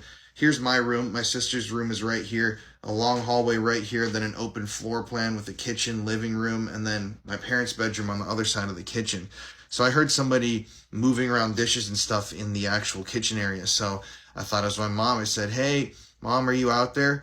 And I heard my mom say, yeah, exactly like that. And I'm like, could you bring me a glass of water? Because I was already in bed. I don't know why I asked that. But I heard my mom respond back and say, yeah, I'm coming, something like that. So I'm thinking I'm getting some water. My mom's going to come, bring it to me. And I heard that. It's so crazy. I hear her walking down the hallway all the way up to my bedroom door. And right when the footsteps get to my bedroom door, silence. Keep in mind, it's pitch black. I'm just in my bed. And I hear my mom, or what I think is my mom, get down on the floor on all fours. I had carpet in my bedroom. And it was like she scurried around my bed, like going around my bed. And I literally was like, Mom, what the hell are you doing? And I got up and I took my phone out and turned my flashlight on. The moment I turned the flashlight on, noises stopped completely. And I'm like, oh my God, I get chills. There's nobody in here. There was literally nobody in the room. And shortly after that, my sister came out of her bedroom and was asking what the hell happened. She had heard my mom's voice as well, and she heard me screaming. And that's when we both went and got my parents. And yeah, the story of that is actually insane. We ended up having psychics come to try and cleanse the house. It didn't work. There was a time when my dad thought someone broke into the house, so he got a weapon and was walking around the house trying to make sure no one was in there. No one was in there. Tons of different stuff. We also discovered there might be pioneer settlers buried under the grounds of the house. I went down to the courthouse in South Dakota to look all of it up. And yeah, I could go on for days and days with ghost stories, but that was definitely the creepiest. Hearing my mom's voice and it walking up to my door and then crawling around on all fours. That's some shit that I don't know if people really believe still. I don't know if you're believing this, but that 100% happened to me. And that was one of the reasons why I got into the career of wanting to paranormal investigate. Because once you have an experience like that, you're kind of in the world and you can't get out of it. At least I couldn't.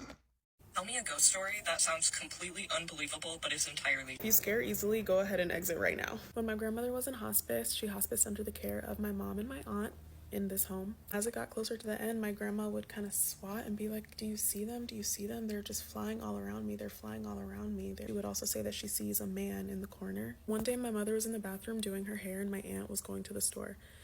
While my mom was in the bathroom doing her hair, she felt a huge gust of wind as if somebody was walking by and walking through our hallway, and they're walking fast and with a purpose, startled my mom. Then she peeked outside the door and she's calling for my aunt. She's like, Pat, is that you?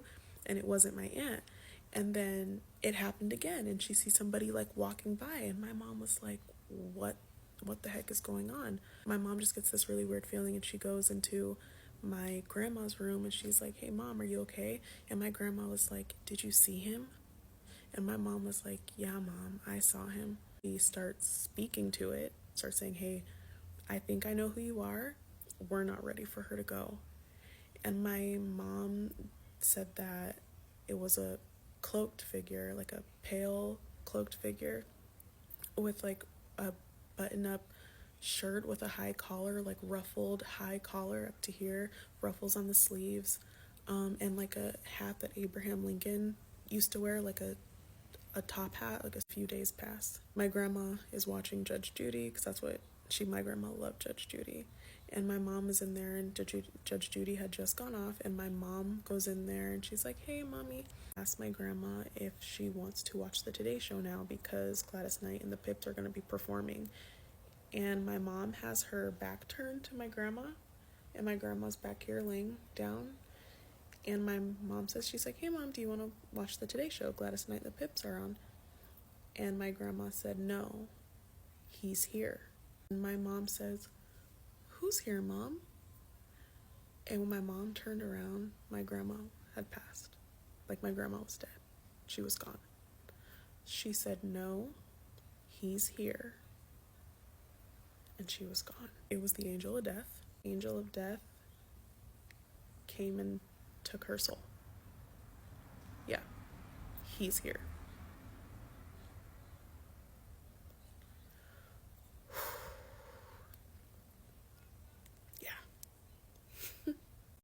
I saw this post and I really wanted to share one of my ghost stories I have. I'm gonna start this off by saying, if you are going to use Ouija boards, please use them responsibly and respectfully. It's really not something you want to fuck with, and if you're gonna do it, just do it right, okay? Secondly, you don't have to believe me. That's okay. I'm perfectly okay with that. But I was there and I know it happened. I know it happened.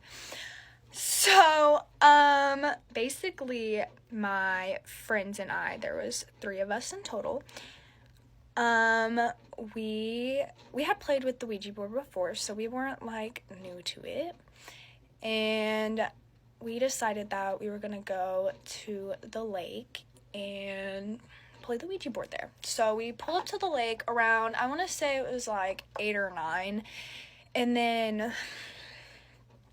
we were in a truck, so we like set up camp in the back of the truck, right? And you know, we start talking to some spirits. We talked to a girl who was drowned in the lake and whatever. Okay, so we get to this one spirit, all right?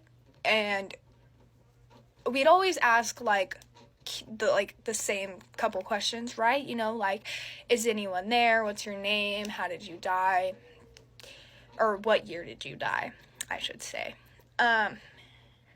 And basically, you know, we asked, are you there? It said yes.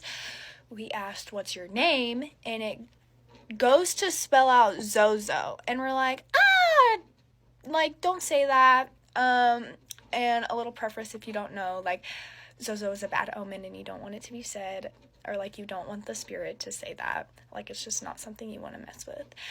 That, right? And then we asked, what year did you die? And it was like, try to spell Zozo again, and then it said doesn't die.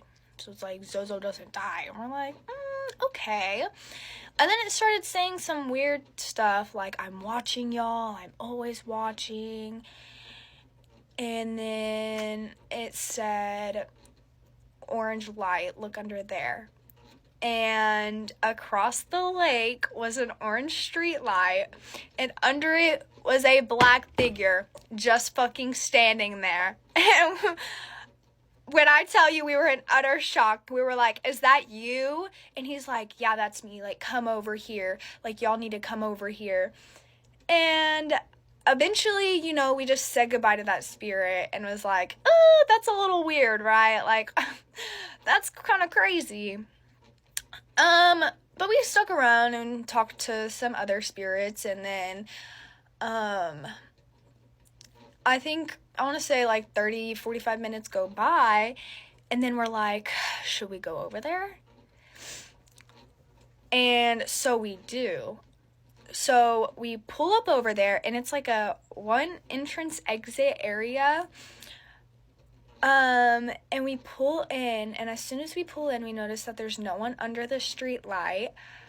But 2 cars that were hiding in the dark flick their headlights on and try and block us into this one entrance exit place. But like I said, we were in a truck, so we like scurried out of there before they could block us in. And then they started following us for a couple miles. Then a car got in between us and those 2 cars, and they just started following that car, and we still don't know what would have happened if those cars kept following us or what. But yeah, that's my story. Tell me a ghost story that sounds completely unbelievable but is entirely true. This is my time to shine. Whenever I tell this story, it's like 50-50 people believe me or they don't believe me because how kind of crazy it is. This takes place when I'm in 7th grade, so I'm about 13, and I was at my dad's apartment. At the time, my parents were divorced. They got divorced, and they got remarried to each other. So divorced, married, divorced, remarried. They're together now, so there's that. But they were divorced at the time, so I was at my dad's apartment, and it was a very old apartment. Like, it wasn't like an apartment building. It was an old house that someone just turned into apartment units. There was about 4 units total. Very old building. The town was also a really old town. But in my dad's apartment, I didn't have a room. I slept on the couch in the living room. And the way this is set up, so it's the living room, and then there's a corner, and it's the kitchen. The kitchen can see the living room, but the living room can't see the kitchen because there's that corner. Also, this unit, I don't know if the other units had it, but this unit had this energy, like you could really feel like it was very like off-putting and eerie feeling energy when you walk into the room or just the unit. So very occasionally I would hear footsteps in the kitchen. So the kitchen floor is very old. Like it was built in probably like the 50s, 60s. And it was that type of material where it's like if someone's barefoot, you can like hear it. It's like sticky almost. So when someone's walking, you can hear the footsteps. And I would always hear those footsteps like someone's walking. And I would look to go see if it was like one of my brothers or my dad. And no one would be in the kitchen. But it always sounded like someone was walking in the kitchen. It was very, very like clear that someone or something was something, because no one was walking in the kitchen. But it's very clear that something was in the kitchen and it was walking. That sounded so disgusting. I didn't like that. So this one night, it's giving me like goosebumps because it's so... It's like in the middle of the night, probably 2 o'clock. I wake up in the middle of the night so thirsty. So I go to the kitchen to get some water. I don't turn the lights on because I'm just grabbing some water. I'm just pouring water in the cup and that's it. And from the kitchen, there was kind of like a long, dark hall, which was a little creepy at nighttime. But I'm just grabbing my water and I'm just going to, run to the couch. So that night, I had my hair in I know you're not supposed to do this, but I was 13. I had my hair in a really, really, really tight bun. This is how I do my buns. Like, I take it, and I literally, like, wrap it so tight, and I would make this it's probably why I have a big forehead, but I would make it so tight, and then I would take, 2 hair ties and wrap it very, very, very tightly. So I struggle to take my hair out. I get my water, I turn around, and I go to the living room, and my back is facing that, dark hallway. So I'm walking back, and my back is faced towards that wall, so I'm walking to the living room. And I feel something pull. Like, I don't feel something grab, but I feel something pull my hair. Like, my head, jerked back. Like, it was like that.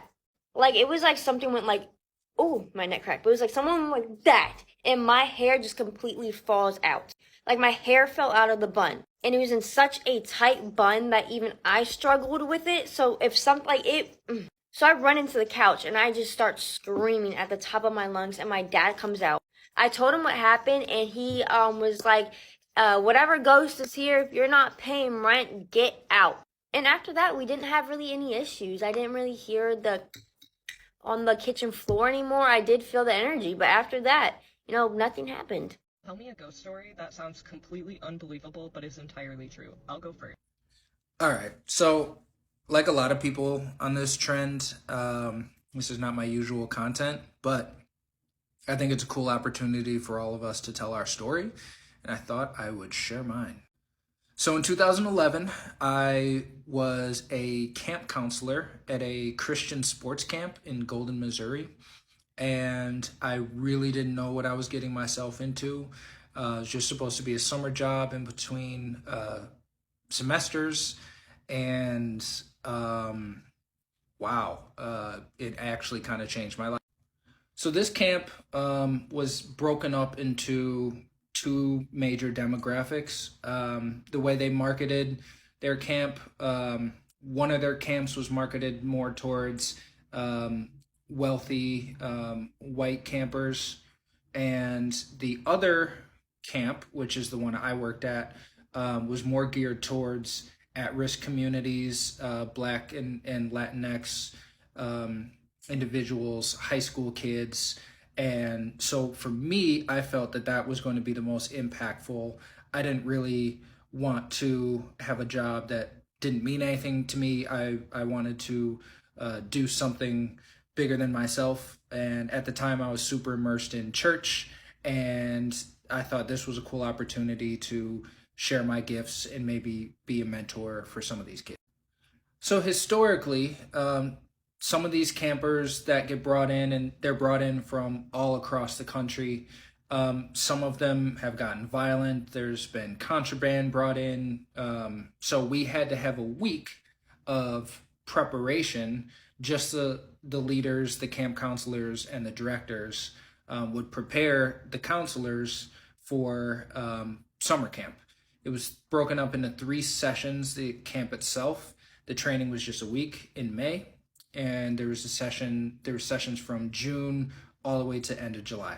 So I was the second session and the third session, which was 6 weeks long. During the training, mind you, it was very military style. We would have to wake up at a certain time. We would have to have our cabins completely cleaned before we left. When the campers did come, we were told that we had to have them in straight lines, and they had to sit down. It was just very drill sergeant, which I didn't know it was going to be that. They didn't market it for it to be that, so that was my first surprise.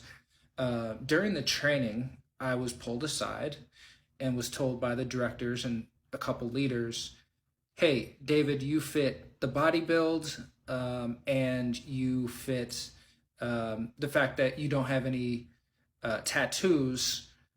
We need you to play Jesus in this reenactment that we do called Crosstalk every 4th day. So as they're explaining to me what Crosstalk was, they had a laptop and they opened it up and they showed me scenes of the Passion of the Christ, which I had never seen because I knew it would be too disturbing for me to see. So the fact that they just kind of opened up the laptop and just showed me without my consent was my first big red flag. They walked me through what the reenactment would be like. It didn't seem like I could get hurt. It didn't seem dangerous in any way. And at the time, I was very immersed in my church. I was raised in a Christian household growing up. So in a way, this felt like an honor to be selected.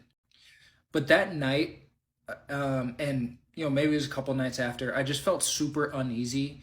I remember laying in bed, and the way my bed was, it was bunk bed style cabins in the boondocks, well, I guess the Ozarks of Golden, Missouri. And so it's easy to get spooked out there at night, but it just felt like someone was watching me. Like the way when I was laying, I could see the screen door to outside, and it just felt like someone was standing there watching me. And that unease continued after the training. And when I got home, I would have these horrible nightmares. I had a nightmare where, and I'll never forget, we were all getting given letters written by Satan. And on the front of the letter, it was a tree. And at the top of the tree was Satan. At the bottom of the tree was God. And on the back of the letter, it was Satan's name written all over it. And as soon as I read the letter, I was instantly back at camp at night, and I could see a building kind of in the distance, and I heard someone coming out of that building, And out loud in my dream, I said, you know what Satan's doing, but you still let him in. And I just had awful dreams, sort of like that. Just kind of evil type of dreams. One of them, there was blood written above my room that said, Satan's in your room. So it got to a point where I was like, I need somebody to pray over me. So I had someone from my congregation pray over me. I was around my family. It was about a week and a half until I would go back to Golden, Missouri. So it did kind of settle down after people prayed over me, after I kind of spoke about how uneasy I was feeling. It went away, but then it definitely came back when I got back to the camp. So I got there a day before my 6-week session started, and I was talking to some of the other leaders, trying to get the lay of the land, tips, tricks of the trade, all that. And some of the leaders were saying to me that campers were complaining about shadowy figures standing above their bed at night. And I was like, okay, like, whatever, dude.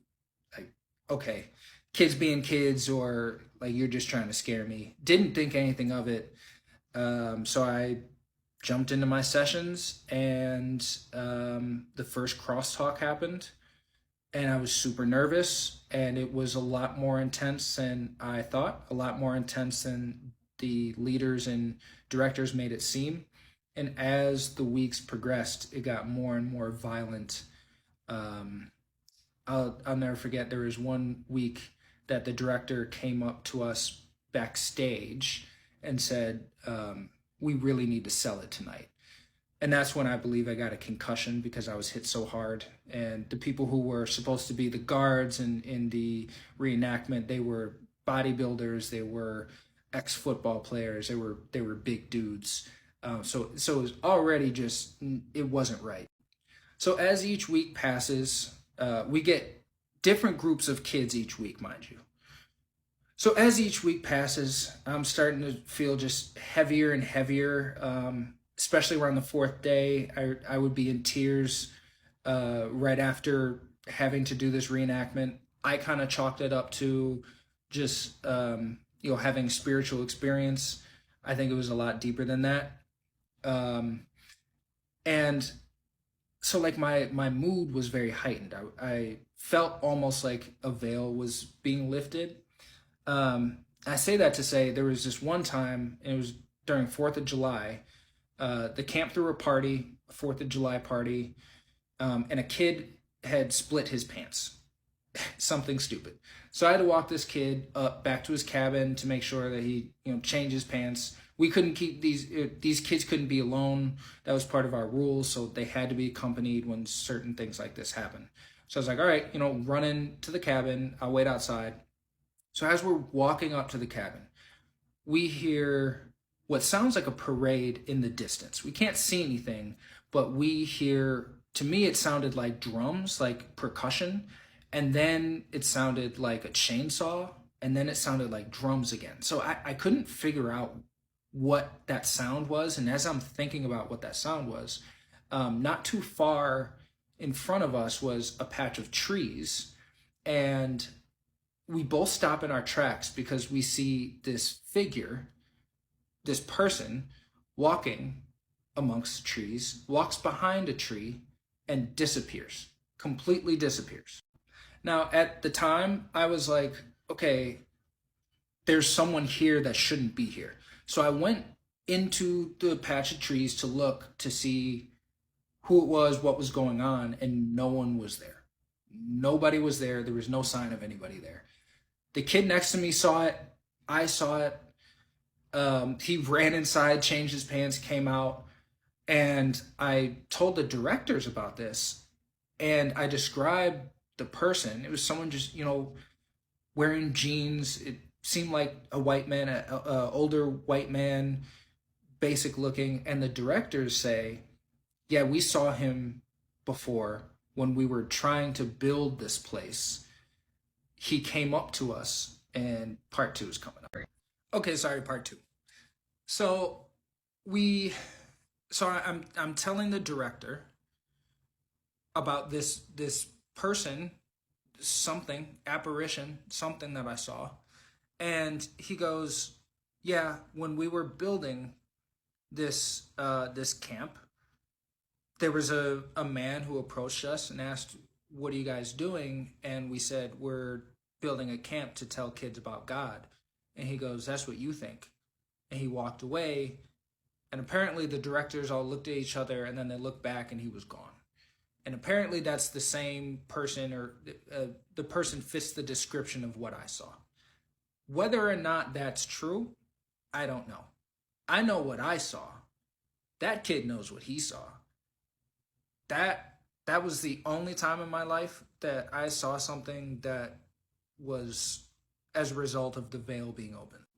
And it didn't stop there. So there was a particular week where the campers were super restless and angry and would fight, and there was just this heaviness there that you could feel. And there was one night where I was trying to get campers to sleep. It was late. We had to be up early in the morning. Nothing I was saying was getting through to them. They were just being restless, being kids, being high school kids. So I finally get them to be quiet. I turn off the lights, laying in bed, and I hear David. And I go, what? No one says anything. And I'm like, what? I'm thinking they're messing with me. Turn on the lights, and they're like, oh, you didn't say anything. I'm like, all right, like, come on, let's stop. Turn off the lights, get back in bed. A couple minutes later, I hear David. And I go, what? And I turn on those lights, and the looks on those kids' faces, they were petrified. I believe that none of those kids said my name. They were so scared. They wouldn't let me turn back off the lights. I had to read the Bible for them to go to sleep. They were terrified. I went to sleep. The next day, one of those campers said that they saw a shadowy figure standing above my bed that night. And that is the same thing that one of the leaders told me, one of the other counselors told me, that one of his kids said. And mind you, these are different kids each week. There's no overlap. There's no way word could get spread amongst these campers of this happening. The counselors weren't even there. They had left their session. They weren't even there. So that was very alarming to me. So where this story still continues, and another loop to this journey is, I finished the camp after the 6 weeks, after playing Jesus and getting my ass kicked for 6 weeks. I went back home, talked about it to my family, and like, I still didn't really know how to make of it. They didn't know how to make of my experience. And then I went back to college after that for my junior year. And I always wrestled with that experience. Like, it just wasn't right. There were just some things that just weren't right.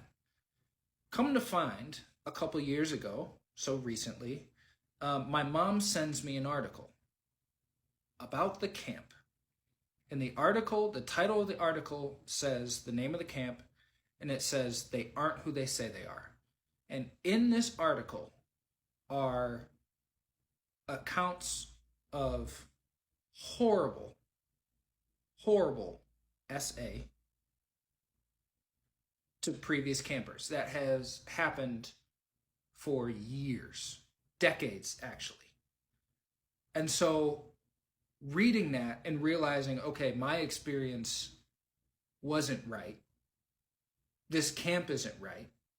And to have campers experience shadowy figures that, to my knowledge, weren't actually there, standing over beds, is extremely telling, especially finding out what happened at these camps. It's extremely telling that there was a darkness there. No matter if the intent was to tell people about God or what have you, it was a very dark place. And the camp is still going on today. If you're curious about it, maybe I'll make another video talking about the camp, talking more in detail about crosstalk and my experience there. But the camp is very much still alive. And this summer is going to be another summer. And so I say all this to say, I hope that justice is served for the victims, and I hope this place gets burned to the ground. So the name of the camp that I worked at was called Kids Across America, or KAA, as a lot of people know it as. And it's under the umbrella of another camp by the name of Kanakuk, which is pretty well known in the South. I'm not going to get too much into detail about the scrutiny around the camp, because there's a lot of victims who have been speaking out, and I want to respect their platform. But look up facts about Kanakuk and you will get everything that you need to know about the camp.